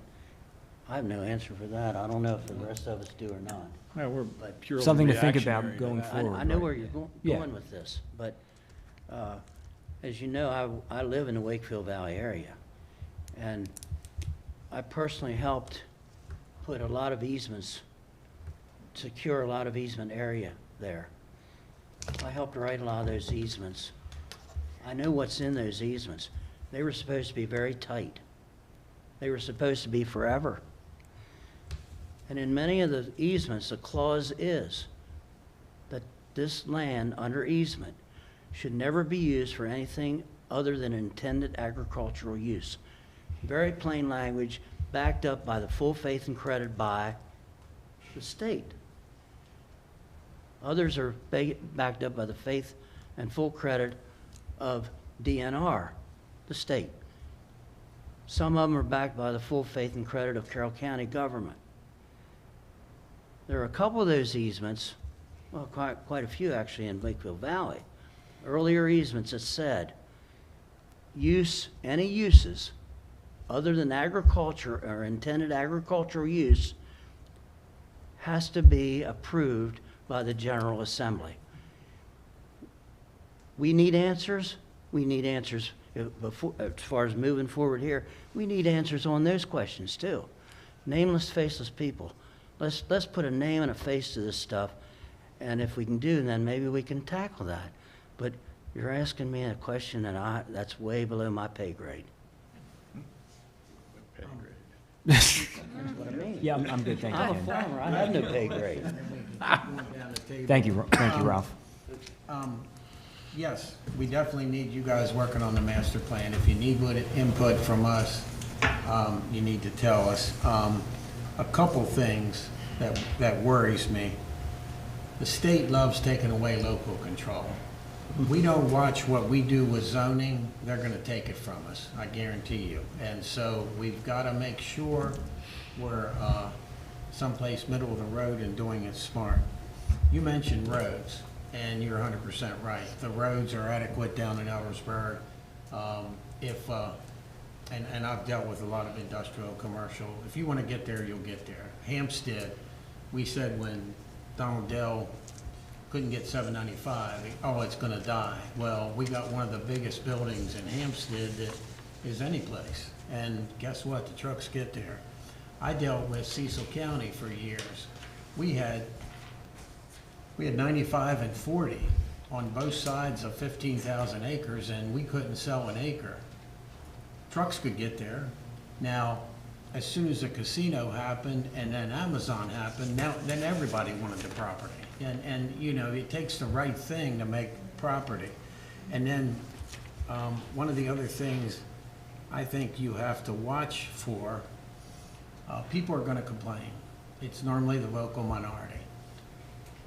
I've been in wrestling groups, I've been in other state groups, when you change a rule because of one piece of property or one group complaining, you always regret it. You have to look at the overall picture. And I know Warfield supposedly did a study, I'm trying to look at it. It said 75% of the people in that area wanted developments. That's pretty good. And I think you guys need to look at the big picture. You can't change stuff. We had I'm out near Lineburg, we had a kennel want to come in. The neighbors all hated it. And they asked me would I testify, and I said, I'll testify, but my testimony is gonna be, they need to follow the law. And I told the attorney in this room, I don't give a blank if they build a circus tent. They need to have a legal entrance, and it can't run mud out on the road, and they can do whatever they want, because they own the property. And somehow, we gotta get to that in Carroll County. You know, I said the other day, when I was born on Broback Road in Hampstead, I think there were 40,000 people in this county. And if my parents were, I don't want anything next to me, it wouldn't be 170,000 right now. And you're either growing or dying. So I think we need the planning commission, we need you working on stuff, and you need to look at what's best for Carroll County. And I'll add one more thing, because I think this is best for Carroll County. You ought to look at getting water and sewer in Finksburg so they can be a growth area. Well, I happen to agree with a number of the comments that have been made here. Mr. Robertson mentioned the eroded plan from previous. I think there has been some, whether you want to call it erosion or we've kind of left it to the side. You know, it is a plan. It's not in law, but still, if we don't stick to plans, we end up on the wrong side of things sometimes. As we've all talked about today, local control, which we've all seen eroded from a variety of things of late, be it the state or other outside entities. We've talked about industrial and commercial, which, yes, we do need. But, you know, we keep talking about job growth and all these other issues, but, and I'm glad this is in this presentation today, if we don't have youth and we don't have availability for youth to live in this community, who's paying for everything? Where are the jobs coming from? And, you know, we just had an article, I think it was in the Carroll County Times 2 weeks ago, about the work groups. And it was fascinating reading some of the commentary on Facebook. Now, everybody's entitled to their opinion, but, you know, the fascinating thing is you have people on there complaining about, we're going to turn into Moco and Howard County and all these other places. We've got, you know, 287,000 acres total in Carroll County. We've got over 81,426 acres in AgPres. It's not possible. And I think it's everybody's responsibility, whether it's the elected, it's the planning commissions, it's anybody within any of these groups, to keep putting out the fact of that narrative needs to die. Because people live off of fear, not reality and emotion sometimes. And fear and emotion are great if you want to wind people up, but it can't happen. And the other thing is, if we don't have youth coming in and they can't afford to live here, or our teachers or our fire EMS that are moving to Hanover and Littlestown, we're going to see higher tax rates. Because if we don't have an industrial base to help us offset that, all of us in this room and the older people that have properties, or even those people moving in the 55 and older communities, they're going to be carrying the weight because no one's going to be here. And, you know, we need to collaborate. It's like we're sitting here talking about the schools and whose responsibility is that? It's a great question. Isn't it all of our responsibility? It should be the commissioners. The school board should have a little bit of insight as well, and the planning and zoning folks. But I mean, the reality is, it's on us. And the challenge is, yes, we don't all have perfect vision in this, but if we're not looking ahead, where are we headed? And the reality is, yes, this is a plan. And I think this plan, for what it's been, I think it's been challenging and interesting at times, but I think there's been some good pieces that have come out of it. I mean, I've gotten to sit there through most of it. I think there's some areas we still need to address. I mean, we talk about prices of housing. Well, part of that is market related. I mean, it's as simple as supply and demand. If I want to live in the southern part of the county, there's going to be higher prices because of the demand down there. If I want to live, no offense, in the farther north, it's going to be cheaper. But that's due to a wide array of topics, not just, the price point. But, we have to sit down and we have to make these decisions. That's why we have these jobs and these positions. And what I find really challenging is, and I've said this constantly for the last several years, it's a balancing act. It's not about ag pres, it's not just about industrial, it's not just about housing. If we're not making this balanced, we're in trouble. And Carroll County can't keep asking this question, and I have said this numerous times in planning and zoning. We got to stop asking, what do we want to be when we grow up? And it's time we're at least middle-aged, I think. I mean, probably one of the best programs we've had to date in this county government has been AgPres. It's a mature program now. It's not AgPres of the early days when they're out chasing massive chunks of acreage. We're in a much different place. So much like that needs to evolve and how that moves forward, we do as well with this plan. So, I mean, that's really not answering all the questions. It's more making some statements. But, I mean, I think planning and zoning, I think that group has done a great job with what they've had to work with. It's not always easy. And no, not everybody's happy. But then again, no one ever is in any facet of life. So, thank you. So on the time we have left, I'm going back to something you mentioned earlier, and I think you probably speak for the entire commission because you're looking for some tangible guidance. You're looking for where we stand.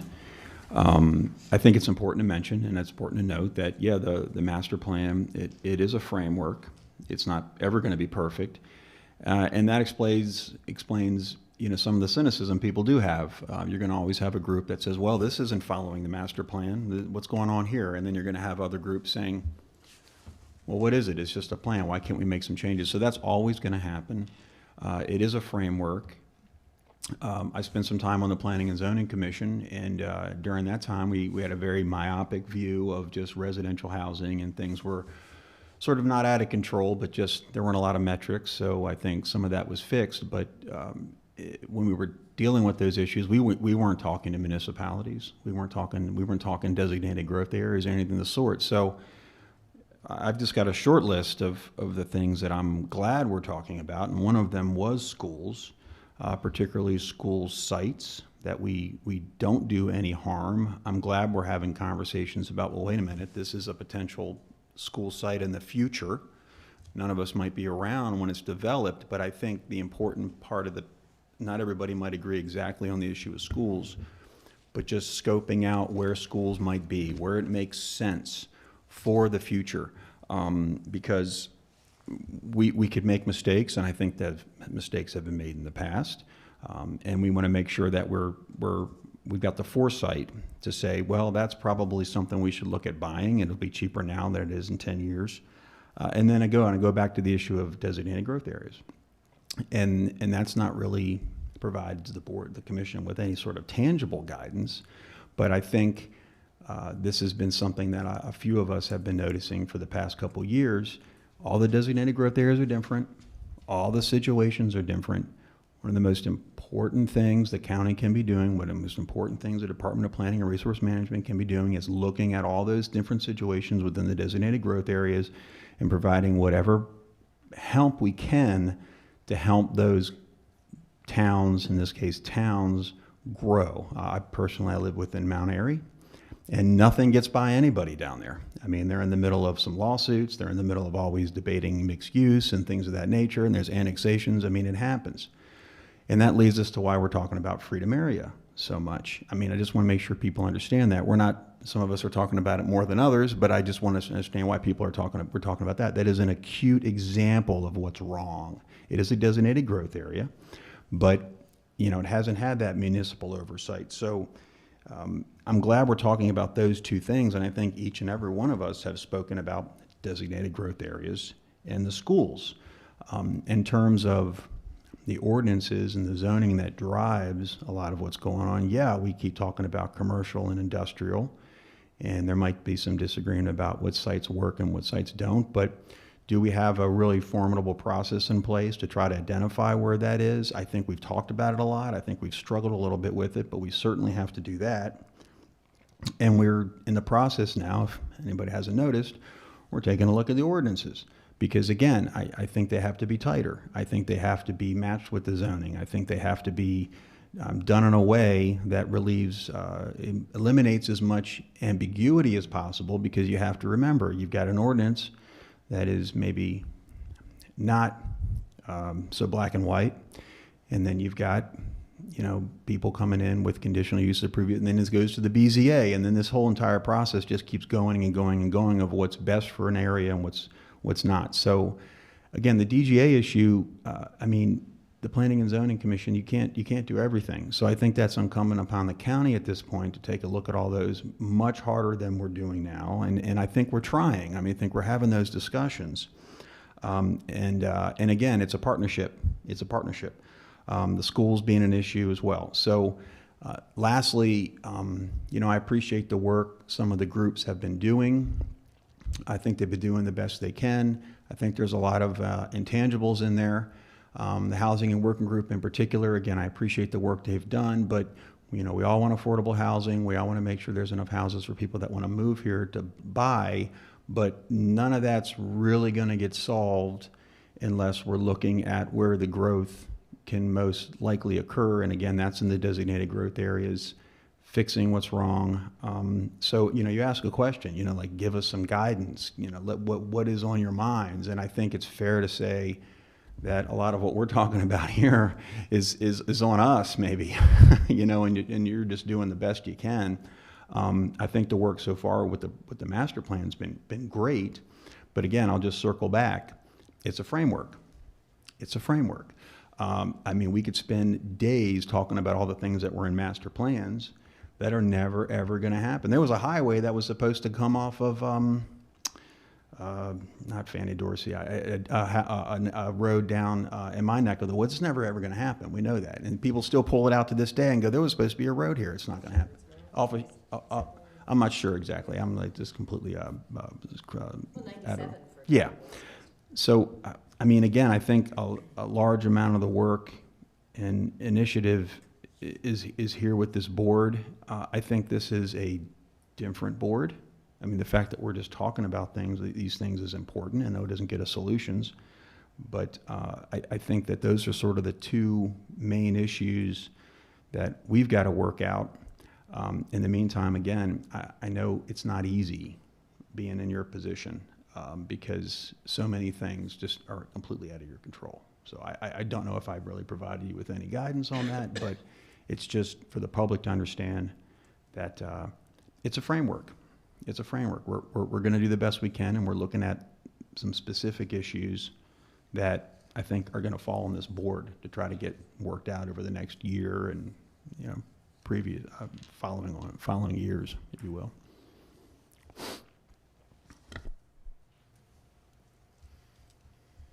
just want to close. Michael, Mr. Kane, you mentioned about the schools. When we met with the Board of Education about a couple months ago, a month or two ago, we asked the question about the two projects, Freedom Elementary and Sykesville Middle School. The enrollments have gone down a little bit, but I question why we're putting a $9.5 million addition on an old school. We've already had 5 additions, and there is overcrowded there, 116 students. There's equal amount right down the street at Eldersburg Elementary. They agreed to move in their master plan it up 1 year, just to guys to see what we were going to do. I don't think we should build it, given today, if it was today, we should not be building an addition onto a 70-year-old school. Can they survive like that at the school where they are now, maybe with the kids there, or they can move them to the other school? If we're even going to build an addition, I'd rather build the addition on a different school that's not 70 years old. So if you move the kids here, and if you still need an addition, then build it on the 40-year-old school. So those are the kinds of things that we need to give guidance to, and they've already moved that back on their master plan because of that concern. Because it is hard for me to say, hey, you can't take students and move them a mile away. I agree with you. Sykesville Middle School, same thing. We brought up the issue of how we never got any money for Shiloh Middle School when we built it because we use a different way. The school system uses a different way that they look at middle school enrollment. I don't know if that is necessary anymore. We need to question it. I'm questioning it. We took the Sykesville plant and asked them to either move it out and not build it. That was $19 million.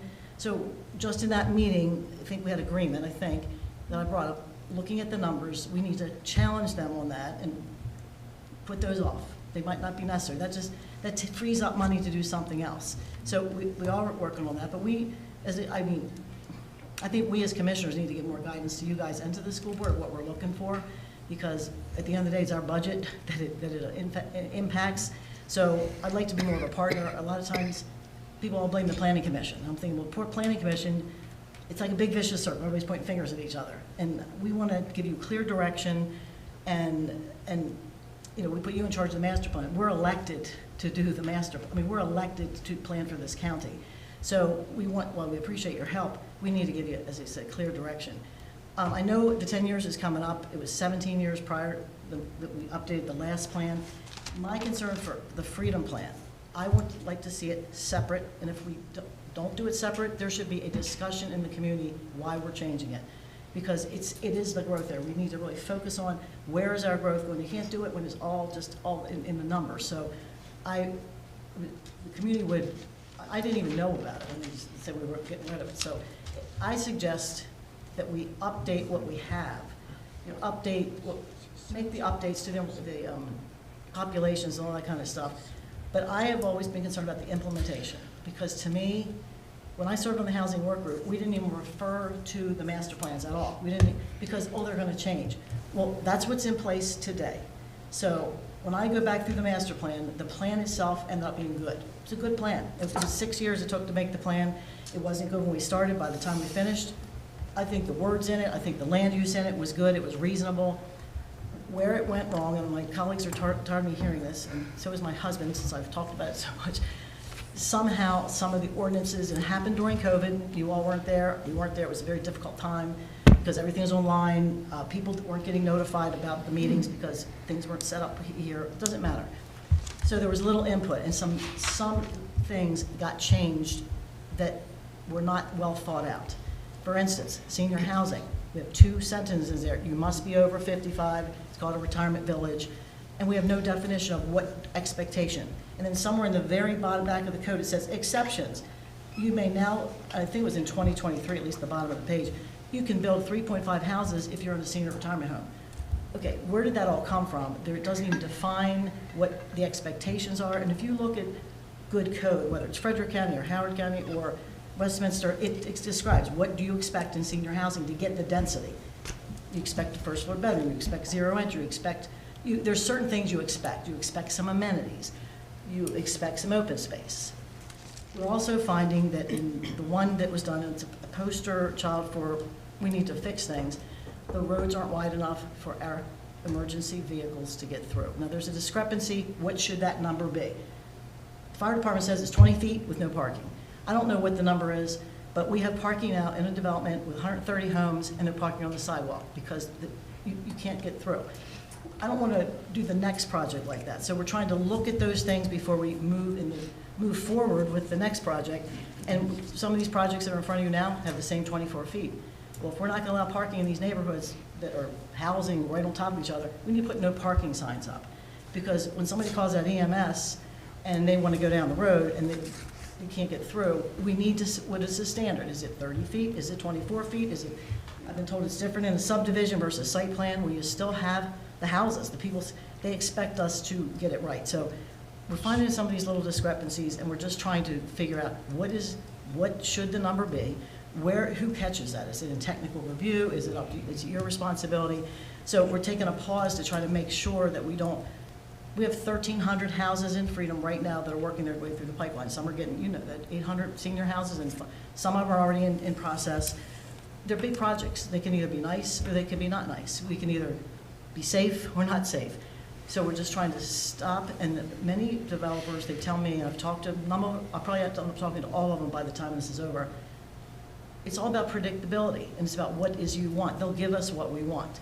They'll do it in Howard County that way. They'll do it in Frederick County that way. They'll do it in Westminster that way. We want to have the predictability here and get it right. And some of it has to do with the zoning codes changing, like mixed use. We don't even have a designation for mixed use. We have 2 mixed use projects in Freedom.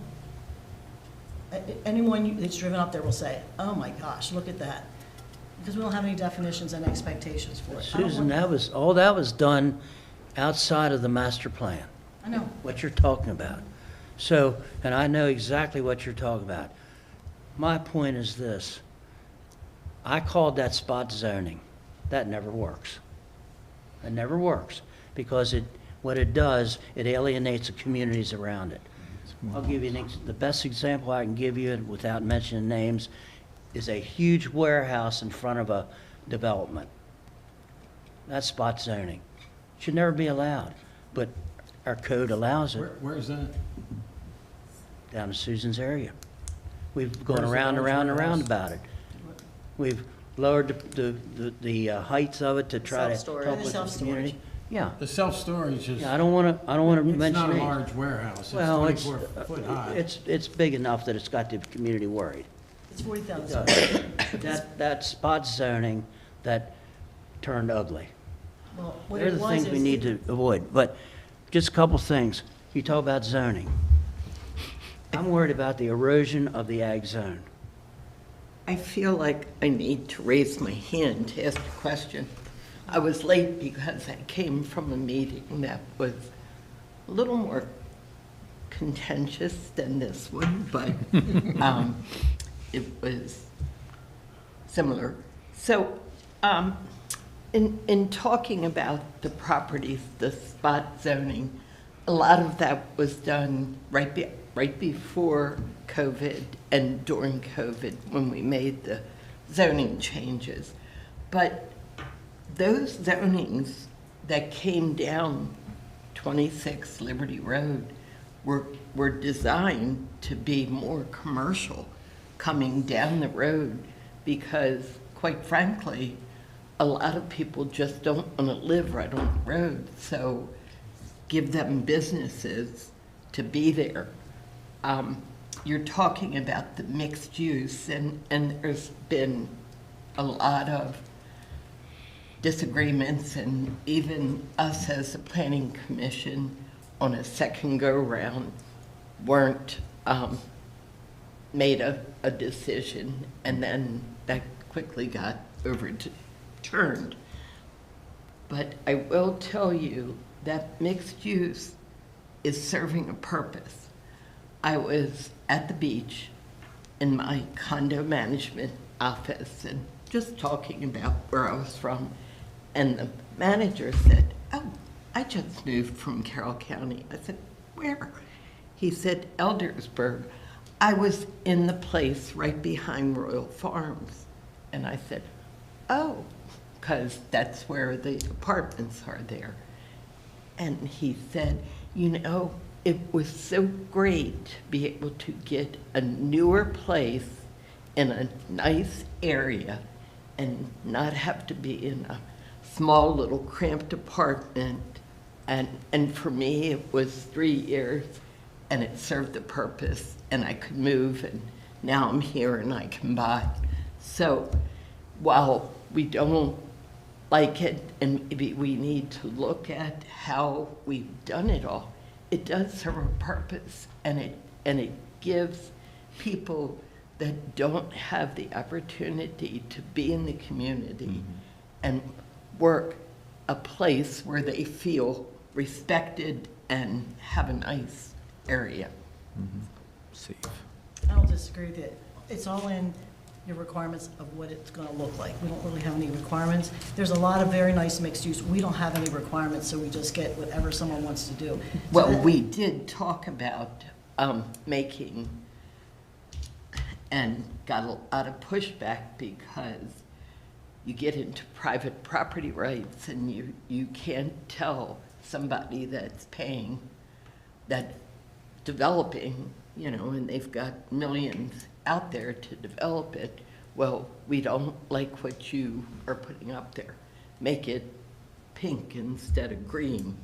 But, and I'm being facetious, but, you know, there is a balance that we have to work with. It's, we can give suggestions, but we can't demand.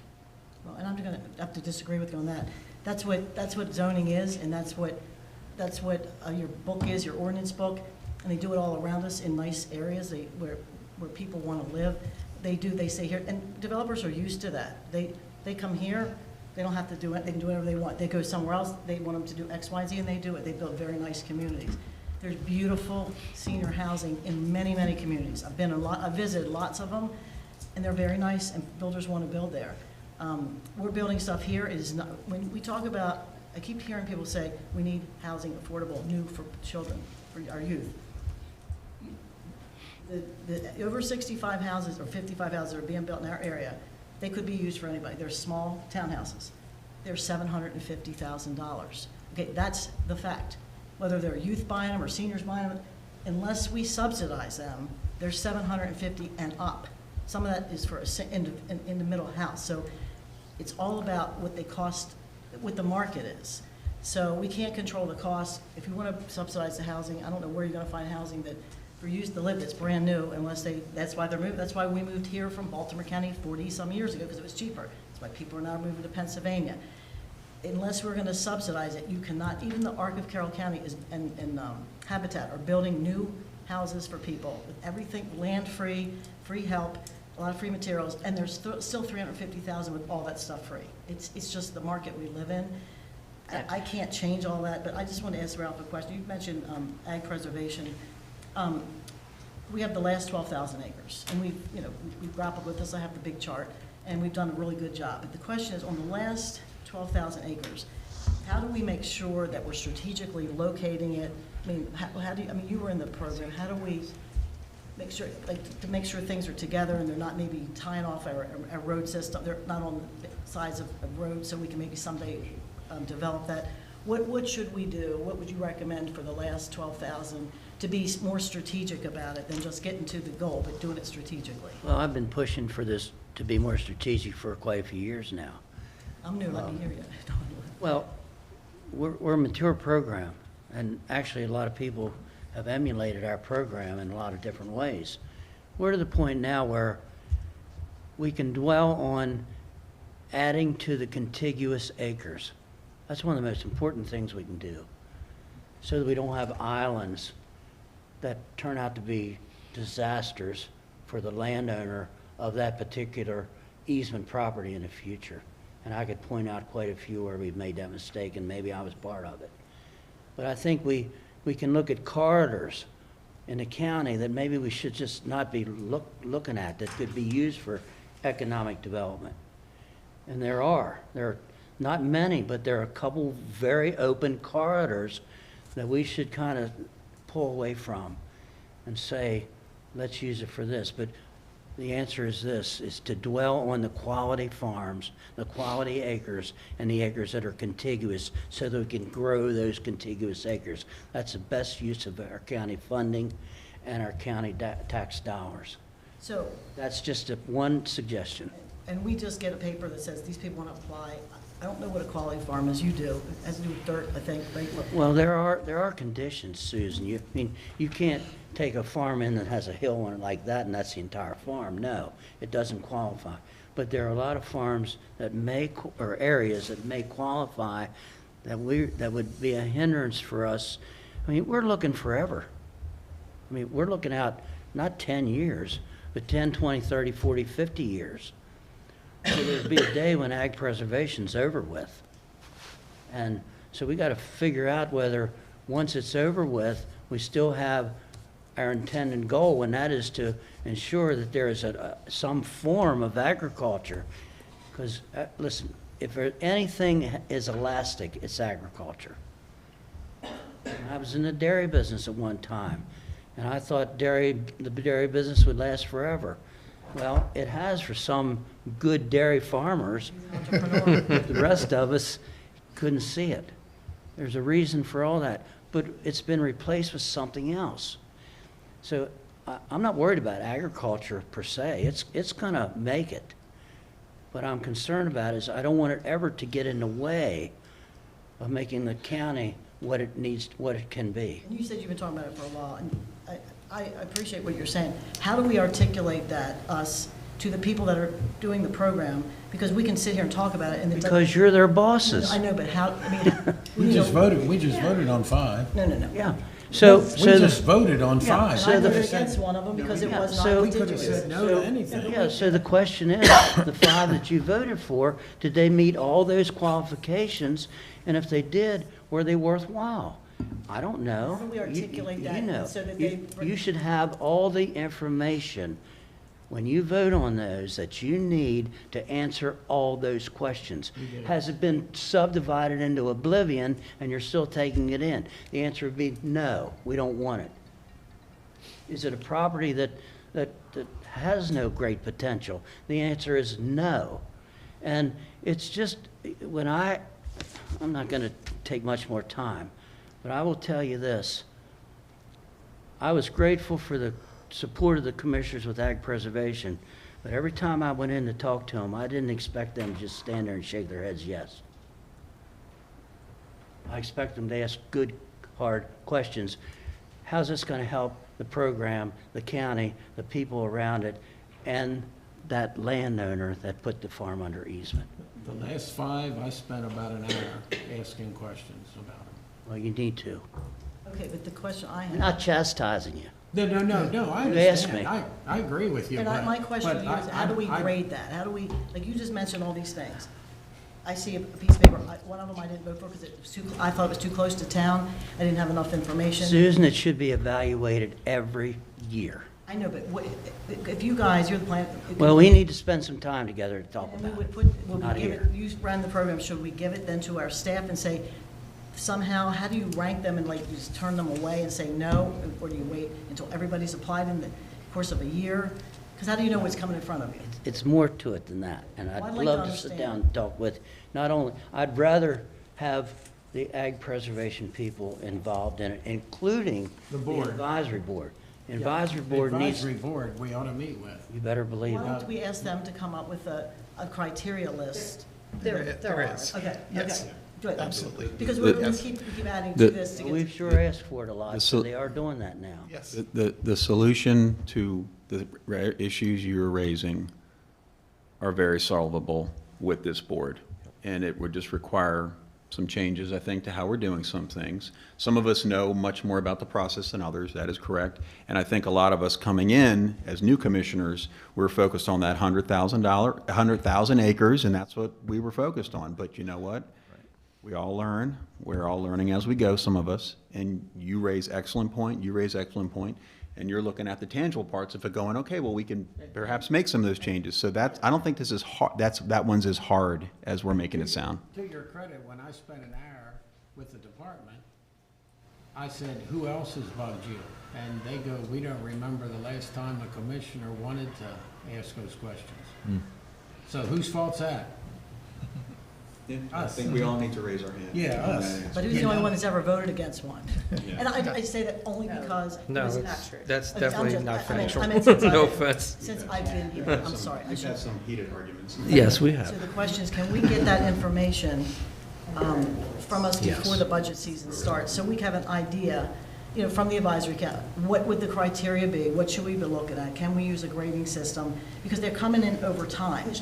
That, all that, yeah, all that is done. And Ralph, you know very well what the criteria are and things. So we can certainly have those conversations. And we have, you know, staff has come before you, and this board has made some decisions on what they want to see and what they don't want to see, made some limitations. There was, you know, a limitation on putting ag pres properties, even considering them in the designated growth area, and this board chose to allow that to go forward, at least for consideration. So those kinds of conversations have had, happened over the years. So does And anything I- rejected before it comes to us? Sorry? Does anything not, does everyone that apply eventually get proposed to us? No, absolutely not. No. They have to meet very strict And criteria. again, I feel compelled to mention, and we're just about out of time here. I just feel compelled to mention the folks that are working ag pres, they're doing exactly what we're asking them to do. We're asking them to bring us everything, so they're doing what they're supposed to do. Again, it's with the 5 of us. I think you just named the, yeah, there you go. Yeah.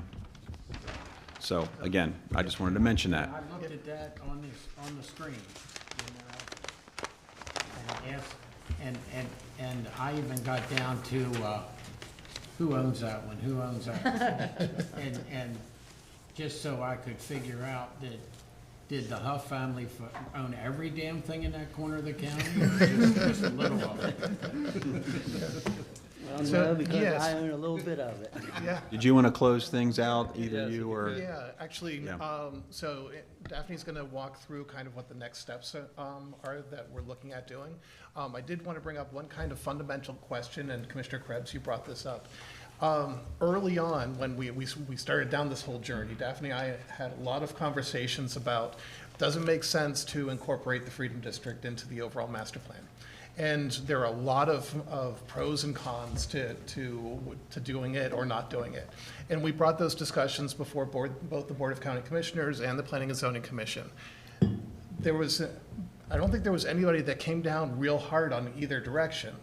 And so the way we proceeded was that we wanted to involve the entire county. What you've heard that Daphne and everybody has been working on has been the assessment phase, understanding from the citizens, understanding from everybody what it is that they're looking for, a vision for the county. And we wanted the Freedom area to be included in those discussions. And so we didn't think there was any harm in going down that road and collecting all that information from everybody in the whole county. We're now at a kind of like a pivotal point where Daphne will talk about the next steps, but we're going to start drafting sections and working with the Planning Commission on drafting this, the language of the plan. And so we're kind of at that decision point of, do we want Freedom to be part of the master plan? And defining part of, it can be done different ways. There can be an entire section that in the overall master plan that this is specific to the Freedom Plan. And that's sort of what we've been talking about if it stays involved or included. If we want it to be completely separate, we can certainly do that. We are fine either way. So that's one of the main questions that we're looking for from all of you is, should this be all-inclusive for the whole county, or should we be separating out the Freedom area? And I'll just add in a third option, which is we recognize that the Freedom area is a significant part of the county and its growth projections, its growth history, its economy, its housing, all those things. So the third option that I would suggest is that the master plan, because it's looking bigger picture, could look at some of the big picture issues and include language about how a separate Freedom Plan might address some of those, but kind of leave some of that detailed planning work to a more detailed Freedom Plan. So a little bit of a mix. So the master plan is really setting the overall direction for things. And so to completely separate out a whole very influential part of the county from that conversation seems a little out of sync, but we could also make some broad statements about those big picture topics that then get looked at in more detail as part of the a separate Freedom Comprehensive Plan. That's a third option. Well, I suggest, since we're the only growth area in the county that doesn't have that does currently have the separate process, every town has it, and because they're looking out for that. I just would like to have the courtesy of keeping it that way, just because it's in Baltimore County, nobody's in a town. In Howard County, nobody's in a town, so they do it comprehensively. And there's growth areas. But ours is the only one that is run by the commissioners and who are not accountable to the people there necessarily. But just by the way we operate currently. But I would like to keep it separate, just so, it's, for example, I mean, people down there work, and every time they want to come to me, they have to come here. That's difficult. We have less people that can come. People work. Somebody called in the other day. It's very difficult to come at night. You've worked all down somewhere else. So if we could keep it like our meetings even, where people live, just like every other town that you go to the town hall. And I appreciate that you can do that, and you speak to your town people. Our people don't even know who to talk to. I mean, they don't even know who people in the Planning Commission are. We have one person. And so they don't run into them in the grocery store. It's like, so the towns have that advantage, and it's a good advantage. I'm glad they have that advantage. We don't have that advantage. So I'd like to at least keep some of it so we have a presence, and I want to look at the implementation of what we already have. I didn't read everything you wrote. Thank you. I haven't read it all, but it didn't put me to sleep last night, but I know you spent a lot of time on the implementation, and I will go through it. There's not been as much implementation as I would like to see. I haven't seen it very much. And some of the more nuanced discussions I won't bring up here, but we've got to take some of these realistic looks at, are we ever going to put these roads in? And the question is no. We have not bought an easement in 30 years for roads we've had on the books. We promised State Highway 40 years ago, it's in the original mini plan, of these parallel roads. On the one side, we've never bought a single easement. There's businesses all along there. You said 50 to 100 years it could take. Okay, I think we should take it off. If it's not going for 50 to 100 years, we're not being realistic. And then we're doing a little part that's not going to go anywhere because at $3.5 million, probably $5 million by the time we move the utilities that are in the way, the Colonial Pipeline. It's been unreasonable to have it there because there's no plan to acquire the property. I wouldn't want to spend the money to acquire the properties that are going to be needed that have been built in these last 30 years. So I think those nuanced things are important for us to really dig into, and I'm trying to save the county money. We got a lot of money on the books that we would want to spend on stuff that's not getting us anywhere. So I think that, and then we can take some of that money and go back to State Highway and say, can we get our project back that was put on hold many, many years ago to accelerate the improvements that they need on Route 26 to make it safe? So the question's been asked. I want to make sure. So the question's been it sounds like keep it in the master. Can you just? I just want to make sure I understand where you keep it separate. Now we have a Carroll County master plan and we have a Freedom Comprehensive Plan. Okay. Just keep them like they've been. Okay. For the Carroll County part, if you want to start it, I think the Carroll County master plan is doesn't need that much changing. The Freedom Plan, if you update some of the numbers, there's not a lot of changes that need to be made, except we need to start implementing some of these things and maybe start taking some things off that are never going to happen and be more realistic about it, and then say, how do we solve the problem without these things that are unrealistic? But I don't think you need to go through some huge new, I don't think the vision has changed at all. We just have to implement what is there and get the zoning codes to match what we expected there, what the land use is and what the expectations are. You got a lot of work ahead of you on lots of other things. Yeah.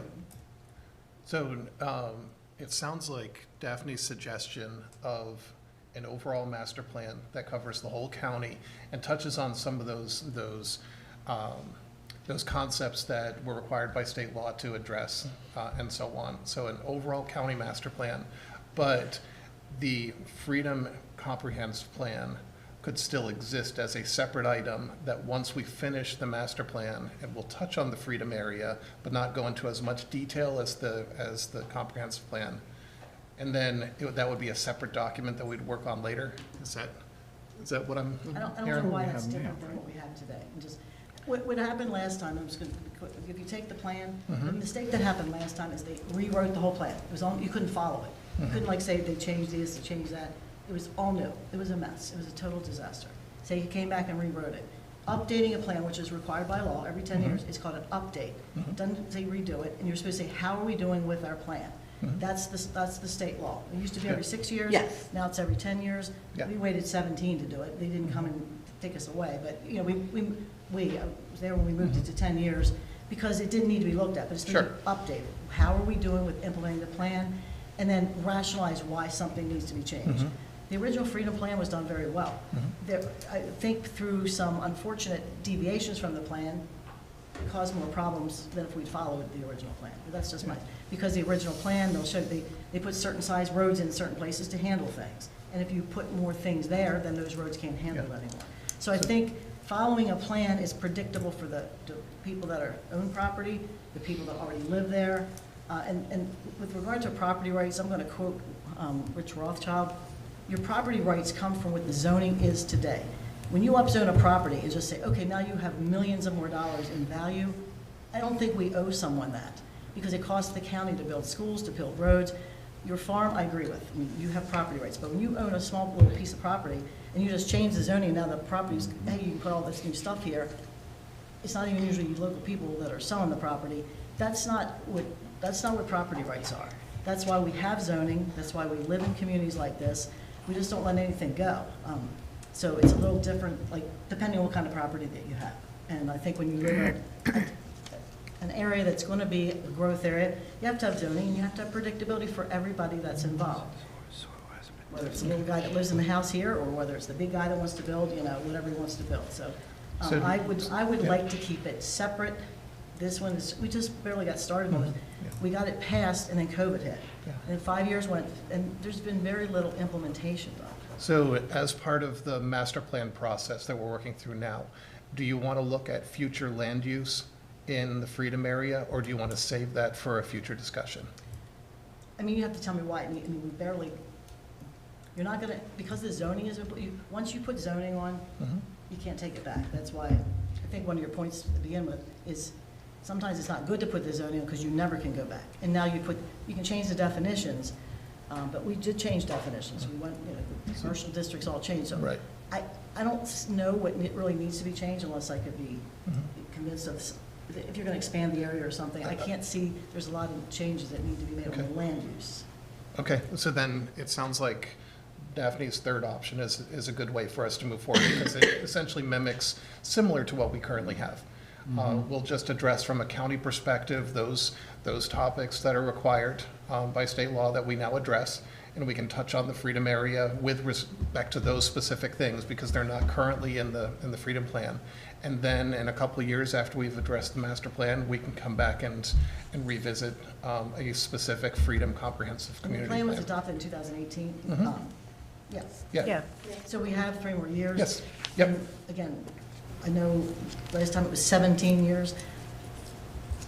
I would like to spend some time on making sure that, I mean, there's a lot of time that's spent on this stuff, a lot of outreach and all. I think people that I represent would like to try to implement what we have. Put your efforts into what is supposed to happen now, and let's get it fixed. Let's get the stuff aligned, get the definitions aligned. Yep. And let's fix the last thing that we did. And you know Okay. what, when you do major rezoning like that and major definition changes, there's bound to be some things that need to be fixed. And that's where we are right now. And I'd like that be the top priority, getting that stuff fixed. Okay. But Do you you do wanna- have to make sure there's not severe contradictions, because Oh, right. zoning affects the whole county. Yes. And again, someday we need to talk about property rights, because, wow. So I own land, but I have no rights. If it's little, if it's big, I have rights. Gee, Manatee. Okay, so Daphne, do you want? So for your next steps, we have talked with the Planning Commission about future work sessions to basically start crafting some draft recommendations, digging into the work group reports, digging into all these additional state requirements that we need to factor in. I'm going through the existing plan and making those updates accordingly. So a lot of little nitty-gritty kinds of work to actually start crafting the update. The other thing that that we have talked about, that I heard a little bit of today, that I still would like to suggest, is that we look at scheduling a what I've been referring to as a planning summit, a meeting with all of the elected bodies and the planning commissions from the county and all of our towns to essentially get everybody on the same page. For everybody to hear what the municipalities are looking for in their planning, where there are areas for collaboration, some very tangible, specific things that the county can do to help advance those ideas. And then, of course, your perspective on what you're looking for from the towns, so that we can really start to put some meat on the bones to this idea of strengthening county municipal collaboration and having some real outgrowth from Talk that. about doing all the towns together. The only reason I'm asking, because some of the towns have some unique needs. You want to make sure we can get as much out of each of them as possible. Yeah, yeah.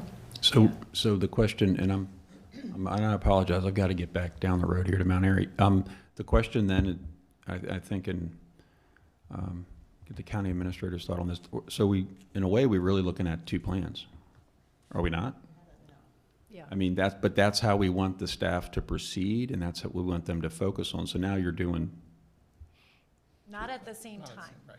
No, because the Okay. Freedom Plan was adopted in 2018, so Yeah. wouldn't by law need to be updated for another 3 Okay. years. All right. But if that, I was, if that's what we need clear direction from the Board of County Commissioners, so I suggest a motion That that, we keep the current, two plans like we have now, and update the Carroll County Master Plan first, since it's 2014. The second one is 2018, and we just move forward in the way we've done before, with updating. And it's more, for me, more important to get the implementation right for the plan we already did, for our sake. Second. And is, A motion and a second. Any further discussion? and is that, does that give you the guidance you need? Yes. Okay. All those in favor? Aye. Opposed? No. No. I got one other question. If we do the same with the towns, would it pass 3-2, just to make sure? correct. Okay, What's thank that? you. Yep. Just- It passed 3-2, 3 to just 2, to, yeah, correct. just to make sure everybody heard. And- Sorry, Commissioner. And we're 16 minutes over time. if you need to go, go ahead. What's that? Yeah, we. Let me just ask you on the towns, would it be prudent to try to go to the, well. The towns have already met with the planning Yes. commission. No, I each of didn't know them. if it would be nice for us Right. to go to the town, go to a meeting at the town and have it. I think this would be, I mean, we can do whatever, however you guys are inclined to do it. I think our thinking was that we start with kind of a big collaborative thing, and then I would expect that at some point in that conversation, the suggestion is made for lots of different ways to continue that. And it could be individual meetings with individual towns. I don't want to presuppose what the ideas might be, but it's kind of like the entry into maybe a new way of working together and So it'll be collaborating. the planning commission and the board of commissioners and the town. Yes. Well, with that said, I'm going to make a motion to adjourn. Second. All those in favor? Aye. Thank you. Thank you.